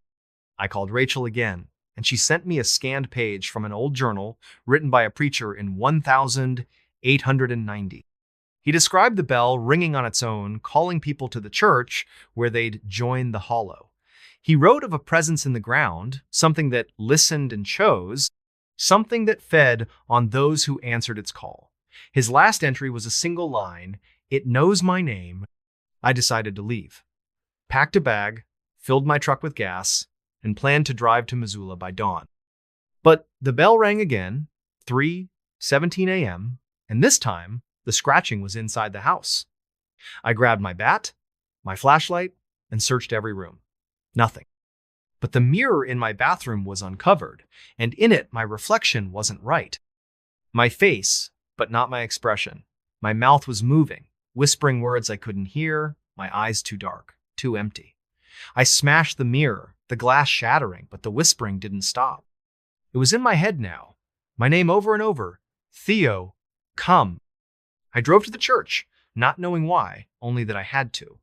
The door was open, the padlock gone. Inside, the air was cold, thick with that sweet rotten smell. The bell tower was lit, not by my flashlight, but by a faint glow from the bell itself, its symbols pulsing with a sickly light. I climbed the stairs, my legs heavy, like wading through water. The bell was ringing, not a chime, but a low, continuous hum, vibrating in my bones. Beneath it, the ash pile was larger, and in it, I saw fragments bone, cloth, a watch with a cracked face, stopped at 3:17. I don't know how long I stood there, staring at the bell, the hum filling my mind, drowning out my thoughts. Faces appeared in the shadows, people I didn't know, their eyes hollow, their mouths moving in sync with the hum. They weren't there, not really, but I felt them, their presence pressing against me, urging me to stay.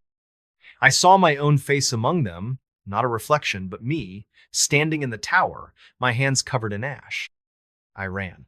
The road out of Coldwater was empty, the mountains looming like sentinels. My truck's engine sputtered, but I kept driving, the hum fading but never gone. I'm in Missoula now, crashing in a cheap motel, but the scratches keep appearing on my door, my car, my skin. They're faint, but they're there, forming those same symbols. The bell's hum follows me, a whisper in my dreams, calling me back. Last night, I found ash on my pillow, warm and sweet-smelling, and a note in my own handwriting. Come to the hollow. I don't know what the bell is, or what lives in Coldwater's ground, but it knows me. It chose me, and it's waiting. If you're ever in Montana, if you hear a bell at 3:17 a.m., don't listen. Don't go to the church. Because once the hollow calls your name, it never stops. The Silent Ward. The scream woke me at 2:43 a.m.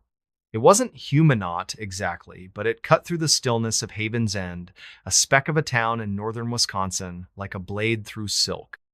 I'm Avery Cole, a night shift nurse at St. Agnes Hospital, a crumbling brick building on the edge of town that should have been shut down years ago. The scream came from the third floor, the locked ward no one talks about, the one we call the silent ward because its patients never speak. I was alone at the nurse's station, the fluorescent lights buzzing overhead, when that sound hit me, raw and jagged, like something tearing itself apart. I froze, my pen hovering over a chart, my heart slamming against my ribs. The hospital was quiet again, but the air felt wrong thick, heavy, like it was pressing down on me. Haven's End is a nowhere place, a cluster of sagging houses and a diner that smells of grease and despair, nestled in a valley where the pines grow too tall and the winters last too long. St. Agnes is the town's lifeline, the only hospital for miles, but it's a relic of leaky pipes, flickering lights, and a smell of antiseptic that can't mask the rot underneath. I'd taken the job 6 months ago, desperate for work, after a messy divorce, left me with nothing but debt and a car that barely ran. The night shift suited me. I liked the quiet, the way the world felt softer in the dark. But the silent ward, room 317, was different. It was off limits, its door always locked, its charts missing from the system. The other nurses whispered about it, stories of patients who didn't exist, of sounds no one could explain, but I'd never heard anything myself, until that scream. I checked the monitors, my hands trembling. The third floor was dark, the cameras glitchy, showing only static where room 317 should have been. I radioed security, but Ed, the guard, was out back smoking, his voice crackling through the static. Probably just pipes, Avery. Old place creaks like hell. I wanted to believe him, but pipes don't scream. I grabbed my flashlight and headed to the stairwell, the air growing colder with each step. The hospital smelled of bleach and something sweeter, like overripe fruit, faint but persistent. My sneakers squeaked on the linoleum, the sound too loud in the silence. The third floor was a maze of locked doors and abandoned rooms, the air stale, the walls stained with watermarks that looked like faces if you stared too long. Room 317 was at the end of the hall, its door different from the other steel, not wood, with a keypad instead of a lock. I'd never seen it open, never seen a doctor or nurse go in. I pressed my ear to the door, holding my breath. Nothing. Just the hum of the hospital, the distant drip of a faucet. Then, a faint scratching, like nails on metal, slow and deliberate, coming from inside. I backed away, my flashlight beam shaking, and noticed something new, a small symbol carved into the doorframe, a spiral with jagged edges. Like a wound. It hadn't been there yesterday. I didn't sleep when my shift ended. The scream stayed with me, looping in my head, and that symbol burned behind my eye. I drove to the diner, the only place open at 6 a.m., and asked Margie, the waitress, about the hospital. She'd lived in Haven's End her whole life, her face lined like old leather. St. Agnes ain't right, she said, pouring me coffee that tasted like tar. Built on bad land. Folks used to say the ground there listens.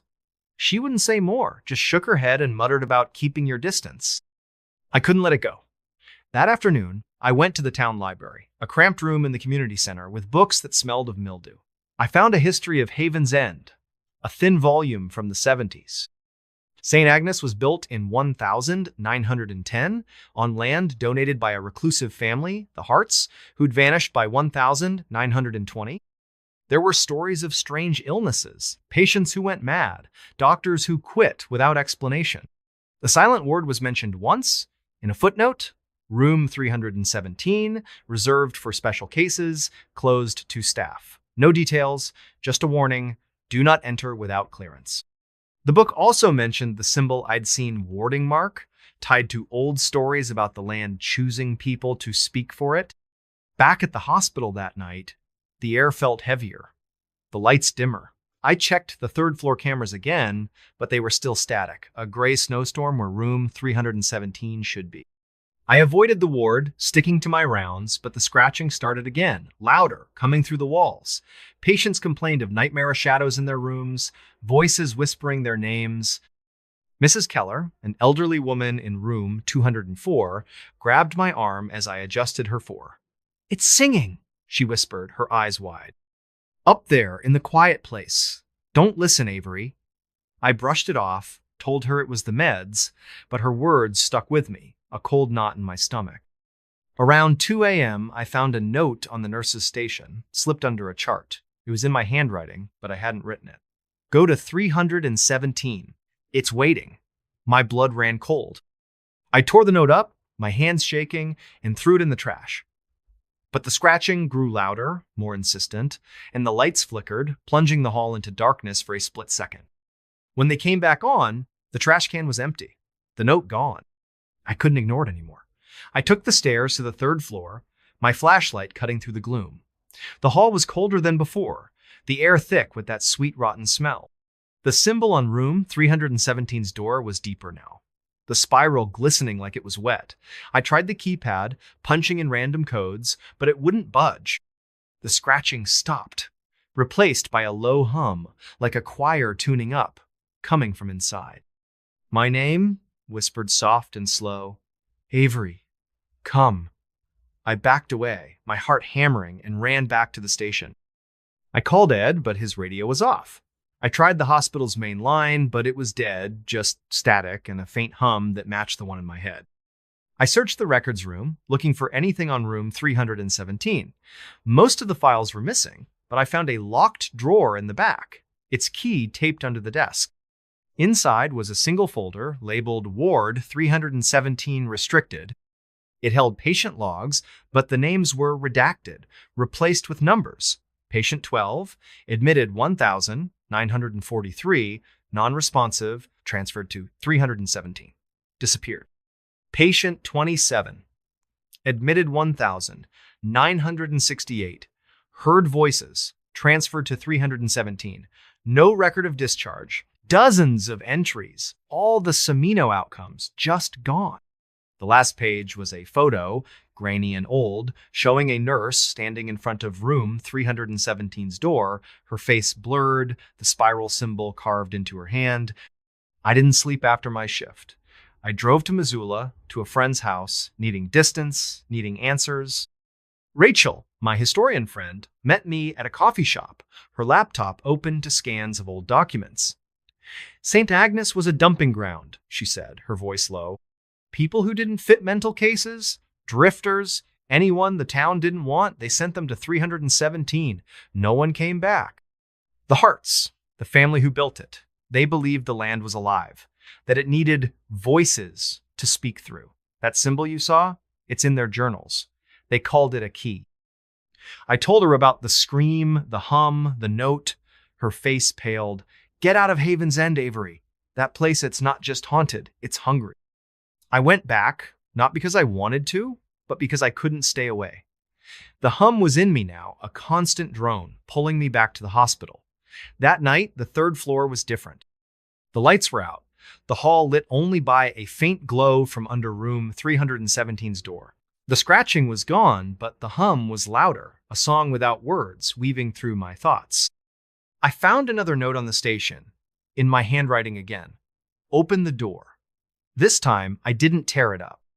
I walked to room 317, my flashlight trembling, the spiral symbol glowing faintly, like it was alive. The keypad beeped, accepting a code I didn't know 243, the time I'd heard the scream. The door clicked open, revealing a room that shouldn't exist. It wasn't a hospital room, no bed, no equipment, just a bare concrete floor and walls covered in spirals, hundreds of them pulsing with that same sickly light. In the center was a hole, a jagged pit in the floor, the hum pouring out of it like a living thing. I saw shapes in the dark faces, hands, eyes watching me, their mouths moving, singing my name. I don't know how long I stood there, the hum filling my mind, drowning out everything. I saw myself in the pit, my face among the others, my voice joining the song. A hand touched my shoulder, cold and heavy, and a voice whispered, "You're home." It wasn't human, not anymore, but it knew me, knew everything about me. I screamed, or thought I did, and ran, the door slamming shut behind me. I left Haven's End that morning, my car packed with what little I owned. I'm in Minneapolis now, crashing on Rachel's couch, but the hum follows me. It's quieter, but it's there, in my dreams. In the silence between heartbeats, I find spirals everywhere on my apartment door, in the margins of my notebooks, etched into my skin when I wake up. Last night, I found a chart in my bag, one I didn't write. Patient 84, Avery Cole, admitted to 317, singing, "I don't know what lives in St. Agnes, or what it wants, but it's not done with me." If you're ever in Haven's End, if you hear a scream at 2:43 a.m., don't go to the third floor. Don't open the door. Because once the silent word calls you, it never lets you go. The door at the end of the hall. The knocking woke me at 3:13 a.m. 3 sharp raps, deliberate and slow, coming from the door at the end of the hall in my new apartment in Black Hollow, Vermont. I'm Riley Kane, a graphic designer who'd fled Boston after a burnout left me hollowed out, chasing cheap rent and solitude in a town so small it barely registered on a map. The apartment was a Stila second-floor flat in a sagging Victorian house, its paint peeling like old skin, its windows rattling in the October wind. The landlord, a wiry man named Mr. Harrow, had handed me the keys with a warning, "Don't bother with the door at the end of the hall. It's locked. Always has been." I'd nodded, too tired to care, but that night, the knocking changed everything. The sound wasn't loud, but it was wrong too, precise, too measured, like someone was testing the door's strength. I lay in bed, my heart thudding, staring at the ceiling where shadows danced in the moonlight. The apartment was quiet otherwise, the kind of quiet that feels alive, pressing against your eardrums. I waited, breath held, for another knock. Nothing. Just the faint creak of the old house settling, or so I told myself. But sleep wouldn't come. The air felt thick, heavy with the smell of dust and something sharper, like wet iron. I got up, my bare feet cold on the hardwood, and crept to the hallway. The hall was narrow, its wallpaper faded to a sickly yellow, curling at the edges. At the far end, maybe 20 feet away, was the door Mr. Harrow had mentioned, plain wood, no knob, just a rusted keyhole and a faint crack running down its center. I'd barely noticed it when I moved in, assuming it led to storage or a sealed-off room. Now, it seemed to loom, the shadows around it deeper, almost liquid. I stood there, my phone's flashlight casting a weak beam, and listened. No knocking, no sound, just the hum of my own pulse. But as I turned away, I saw a faint scratch on the doorframe, thin and jagged, like a claw mark. I didn't sleep after that. The next morning, I called Mr. Harrow, my voice shaky as I asked about the door. "Told you, don't bother with it," he snapped, his tone clipped. "Old house, old quirks. Leave it be." He hung up before I could press him. I tried to focus on work, setting up my laptop in the cramped living room, but my eyes kept drifting to the hall. The scratch was still there, deeper than I'd thought, and beside it was another, fresher, like it had been carved while I was on the phone. Black Hollow was a ghost of a town, a cluster of clapboard houses in a general store that doubled as a post office, nestled in a valley where the trees grew too dense and the fog never quite lifted. I went to the store that afternoon, hoping to dig up some local gossip. The clerk, An older woman, named Esther, with eyes like chipped flint, gave me a tight smile when I mentioned the apartment. Harrow's place, huh? You hear anything odd? She asked, her hands pausing over the register. Just the house settling, I lied, but her smile faltered. Mind the door at the end, she said, her voice low. Folks who live there, they don't stay long. She wouldn't say more, just handed me my change and turned away. Back at the apartment, I couldn't focus. The air felt heavier, the iron smell stronger, seeping from the hall. I searched online for anything about the house, but Black Hollow was a black Heleno records, no history, just a few mentions of a fire in the 1920s that gutted half the town. The house, though, was older, built in 1890 by a family called the Wickers. They'd vanished by 1900, no trace, no explanation. I found a grainy photo on an obscure blog showing the house in its prime, the door at the end of the hall clearly visible, unmarked, its keyhole glinting like an eye. That night, the knocking came again. 3:13 a.m., 3 raps, slow and deliberate. I didn't move, just lay there, my breath shallow, listening. The knock stopped, but then I heard something worsey whisper, soft and garbled like a voice underwater, coming from the other side of the door. Riley? Open. My name, clear as day, sent a chill down my spine. I grabbed my phone, ready to call someone in, but the screen was dead. Its battery drained despite being fully charged an hour ago. I stayed up, sitting on the couch with a kitchen knife, staring at the hall. The whispers didn't stop, weaving through the silence, my name over and over, mixed with words I couldn't catch. By dawn, I was exhausted, my eyes burning, but I went to the door. The scratches were deeper, forming a pattern Nawa spiral with jagged edges, like the one I'd seen in the old photo, carved into the house's foundation. I touched it, and the wood was warm, almost pulsing, like it was alive. I went back to the general store, desperate for answers. Esther was there, but her demeanor had changed colder, her eyes avoiding mine. You heard it, didn't you? She said, not a question. The door calls, folks, always has. Wickers built it, said it was a way to speak to the valley. Most who hear it leave, some don't. What's behind it? I asked, my voice barely a whisper. She shook her head. Don't know, don't want to. Last tenant, girl named Clara, she tried to find out. Found her car down by the river, empty. Door was scratched to hell after that. I left, my mind racing. Back at the apartment, I tried to work, but the whispers were louder now, even in daylight, seeping through the walls.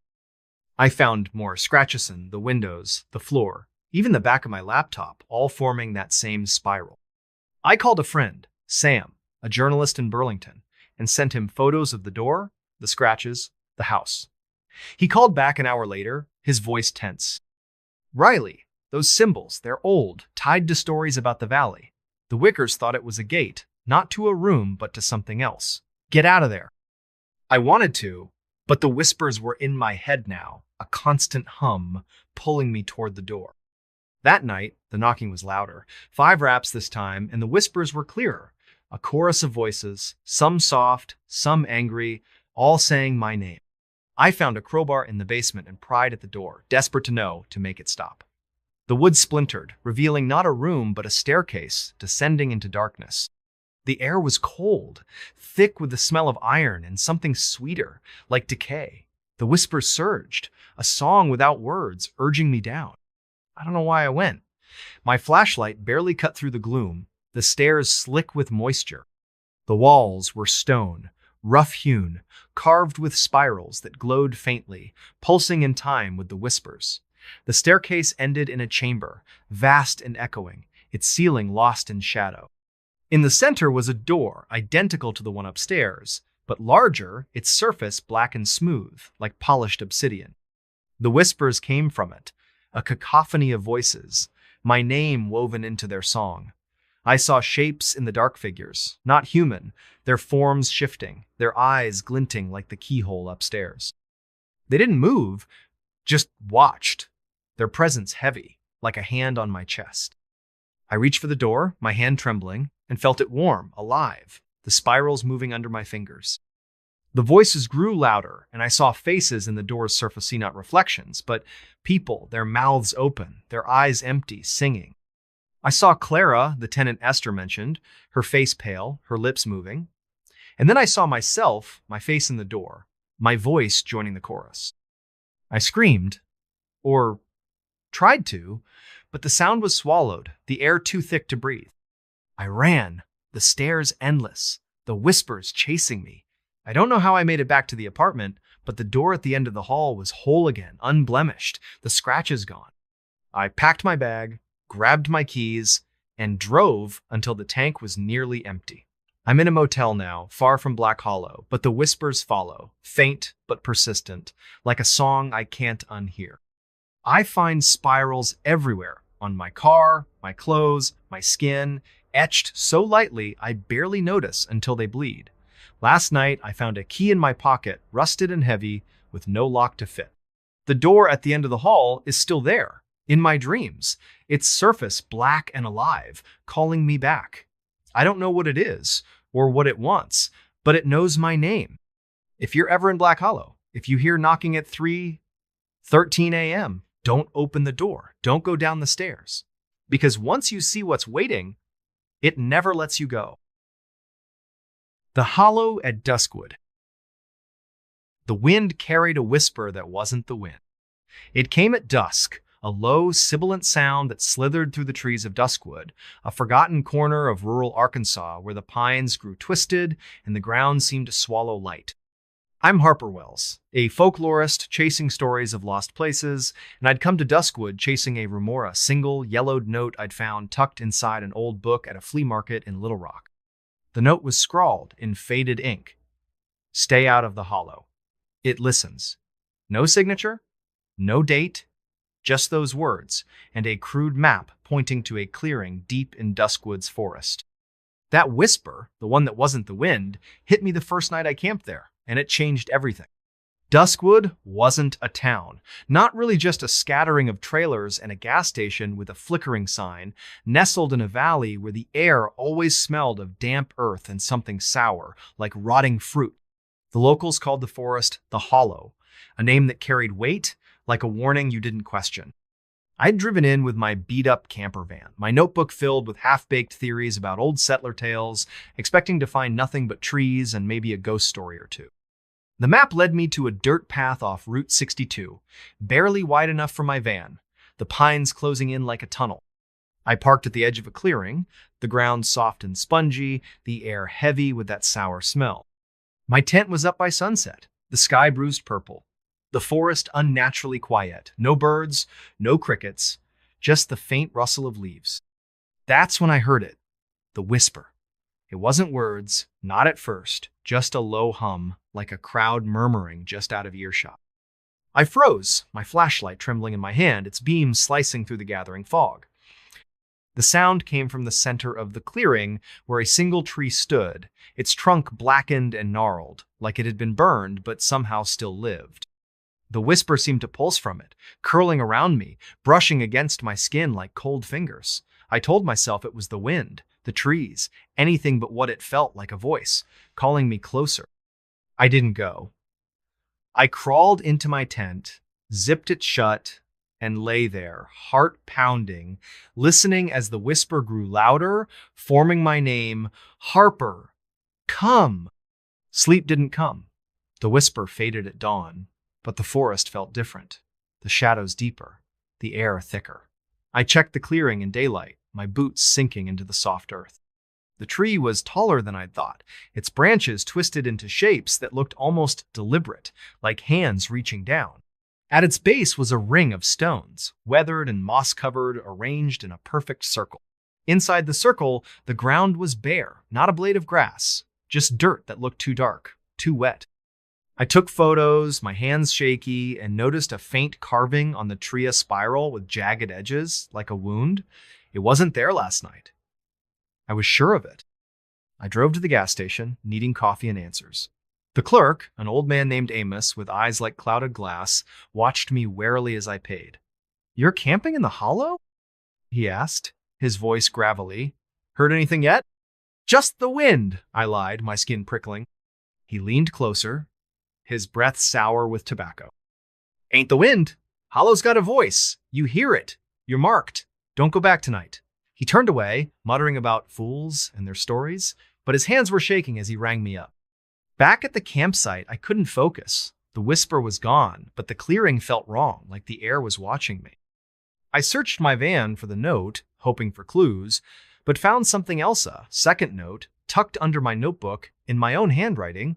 Go to the tree. I hadn't written it. I'd have remembered. My stomach twisted, but I couldn't leave.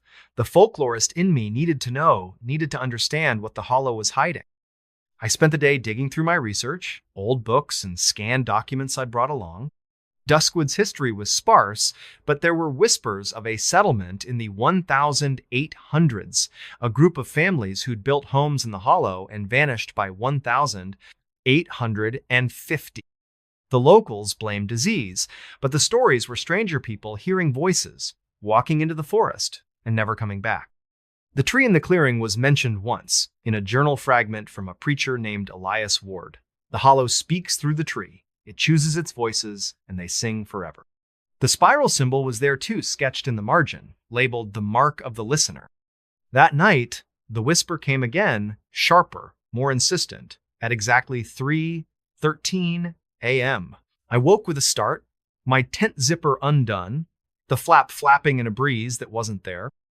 The whisper was louder, a chorus now, voices overlapping, some soft, some angry, all calling my name.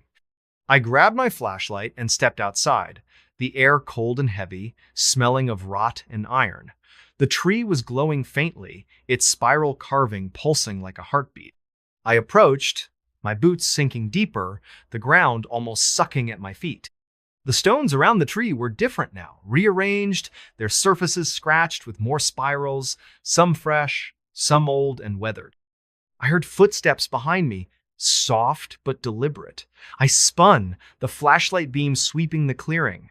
Nothing, just fog and shadows. But the whispers grew louder, and now I could make out words. Harper, join. See. My head throbbed, my vision blurring, like the sound was inside me, tugging at my thoughts. I saw shapes in the fog figures, tall and thin, their faces hidden, moving just out of sight. I ran back to the tent, zipping it shut, but the whispers followed, seeping through the nylon, filling my skull. By morning, I was a wreck, my eyes burning, my hands shaking. I drove to the gas station again, desperate for someone to talk to. Amos was there, but he wouldn't look at me. You went back, he said, his voice flat. Saw the tree, didn't you? It's got you now. What's got me? I demanded, my voice cracking. He shook his head. The hollow, it picks people, makes them listen. You'll see. He wouldn't say more, just handed me my coffee and turned away. I went back to the campsite, not because I wanted to, but because I couldn't leave. The whisper was in me now, a constant hum pulling me toward the tree. I found more notes in my van, all in my handwriting. Look closer. Touch the mark. Sing. I burned them, but the ashes smelled sweet, like the rot in the clearing. I searched the forest, looking for answers, and found a trap door hidden under a pile of leaves, its wood rotted but carved with the same spiral. It led to a tunnel, narrow and damp, the air thick with that iron rot smell. My flashlight flickered, but I went down, the walls closing in, the whispers growing louder, echoing off the stone. The tunnel opened into a chamber, its ceiling low, its walls covered in spirals, hundreds of them glowing faintly. In the center was a pit, black and bottomless, the whispers pouring out like a tide. I saw things in the dark faces, hands, eyes watching me, their mouths moving, singing that wordless song. I recognized one face impossibly, my mother, dead 10 years, her eyes empty, her lips forming my name. I stumbled back, my flashlight falling, its beam spinning across the walls. The whispers surged, and I felt Ida pull, like the pit was reaching for me, unraveling me. I don't know how I got out. I remember running, the tunnel stretching longer than it should, the whispers chasing me. I made it to the van, drove until the gas light blinked, and didn't stop until I was in Little Rock. I'm in a motel now, the city's noise a faint shield against the hum. But it's still there. In my head, in my dreams, calling me back to the hollow. I find spirals everywhere on my door, my notebooks, my skin, etched so lightly they bleed before I notice. Last night, I found a stone in my pocket, smooth and cold, carved with that jagged spiral. The tree is waiting. I see it when I close my eyes, its branches reaching, its roots curling through my thoughts. I don't know what the hollow is or what it wants, but it knows me. If you're ever in Duskwood, if you hear a whisper that isn't the wind, don't go to the clearing. Don't touch the tree, because once it chooses you, it never lets go. The Villa at Red Pines. The light flickered at exactly 2:47 a.m. Not a power surge, not a loose bulb, but a single, deliberate pulse that made the shadows in the villa twist like living things. I'm Quinn Adler, a travel writer burned out from city life, chasing solitude in Red Pines, a nowhere town in northern Idaho where the forest swallowed the horizon. I'd rented the villa, sprawling century-old house on the edge of town, because it was cheap and promised quiet.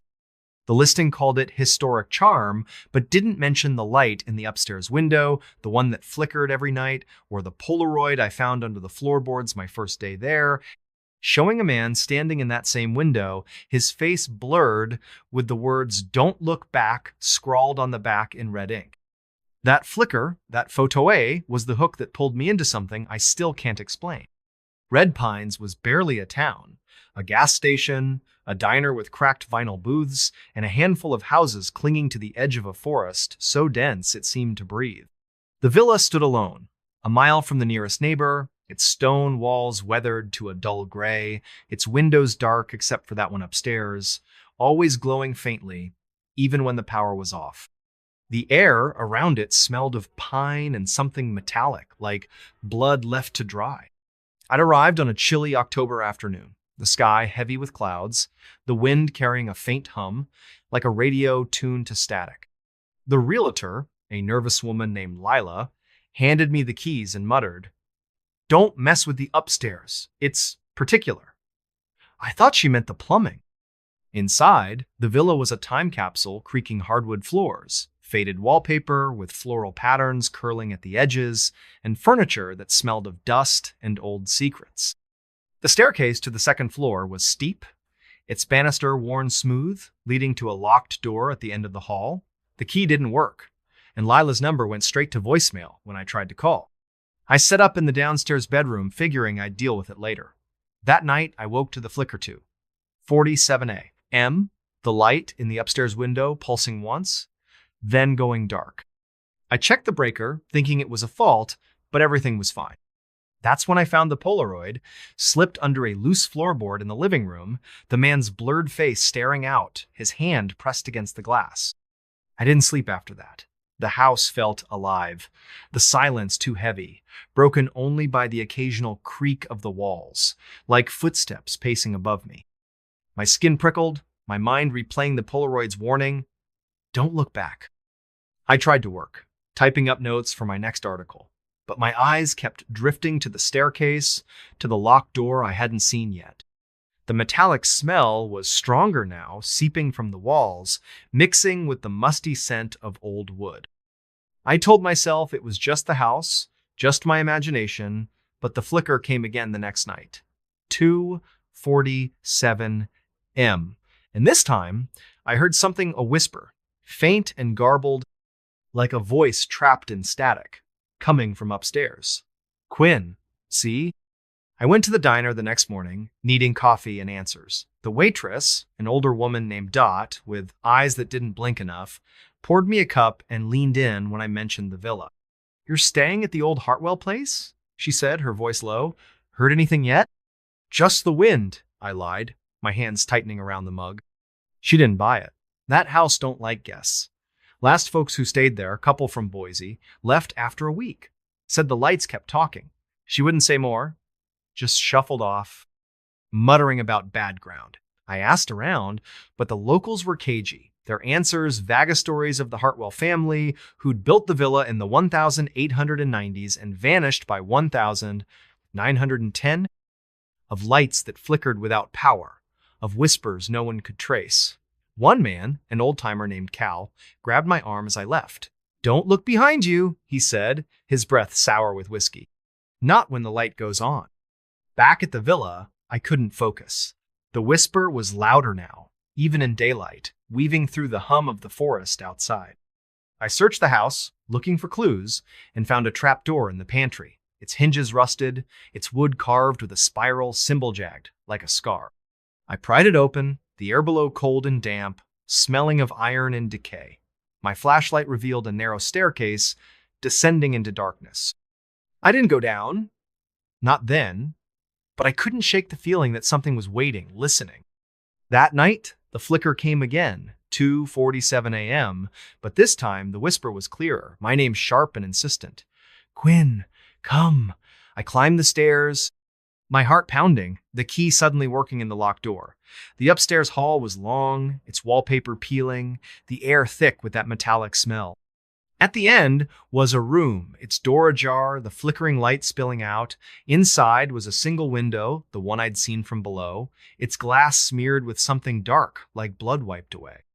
On the floor was another Polaroid, showing me standing in that room, my face blank, my eyes too dark. I hadn't taken it, I hadn't been here before. I ran downstairs, locked the door, and shoved the chair against it. The whisper followed, louder now, a chorus of voices, some soft, some angry, all calling my name. I called Lila, but her voicemail was different now, just static, and a faint whisper, my name over and over. I tried to leave, but my car wouldn't start, the engine dead, the dashboard flickering like the light upstairs. The house creaked, the shadows moving, and I found more Polaroids under the couch, in my bag, on the kitchen counterall, showing me in that room, my face wrong, my hands pressed against the window. I went back to the trapdoor, needing answers. The staircase led to a basement, its walls stone, slick with moisture, carved with more spirals, glowing faintly. The air was heavy, the iron decay smell overwhelming. At the far end was a door, black and smooth, like the one upstairs but larger, its surface pulsing with that same sickly light. The whisper came from it, a song now, wordless but alive, pulling me closer. I saw shapes in the dark figures, not human, their forms shifting, their eyes glinting like the Polaroid's flash. They didn't move, just watched, their presence heavy, like a hand on my throat. I touched the door, and it was warm, alive, the spirals moving under my fingers. The voices surged, and I saw faces in the door's surface see not reflections, but people, their mouths open, singing. I saw the man from the first Polaroid, his face clear now, his eyes empty. And then I saw myself, my face in the door, my voice joining the song. I screamed, or tried to, but the sound was swallowed, the air too thick to breathe. I don't know how I got out. I remember running, the stairs endless, the whispers chasing me. I made it to the van, drove until the gaslight blinked, and didn't stop until I was in Spokane. I'm in a motel now, the city's noise, a faint shield against the hum. But it's still there. In my head, in my dreams, calling me back to the villa. I find spirals everywhere on my door, my notebooks, my skin, etched so lightly they bleed before I notice. Last night, I found a Polaroid in my wallet, showing me in that upstairs room, my face blank, the words, "Don't look back," written in my own handwriting. The villa is waiting. I see it when I close my eyes, its light flickering, its door open, calling me home. I don't know what lives in Red Pines or what it wants, but it knows me. If you're ever in northern Idaho, if you see a villa with a light that flickers at 2:47 a.m., don't stay, don't look at the window, because once you do, the house never lets you go. The shadow on the sill. The shadow moved at 4:12 a.m. Not a flicker of moonlight or a passing car's headlights, but a deliberate, fluid motion across the windowsill of my rented cabin in Hollow Creek, Kentucky. I'm Mara Tate, a private investigator who'd retreated to this speck of a town to escape a case that went bad real bad in Louisville. I needed quiet, a place to lick my wounds, but Hollow Creek wasn't quiet, not really.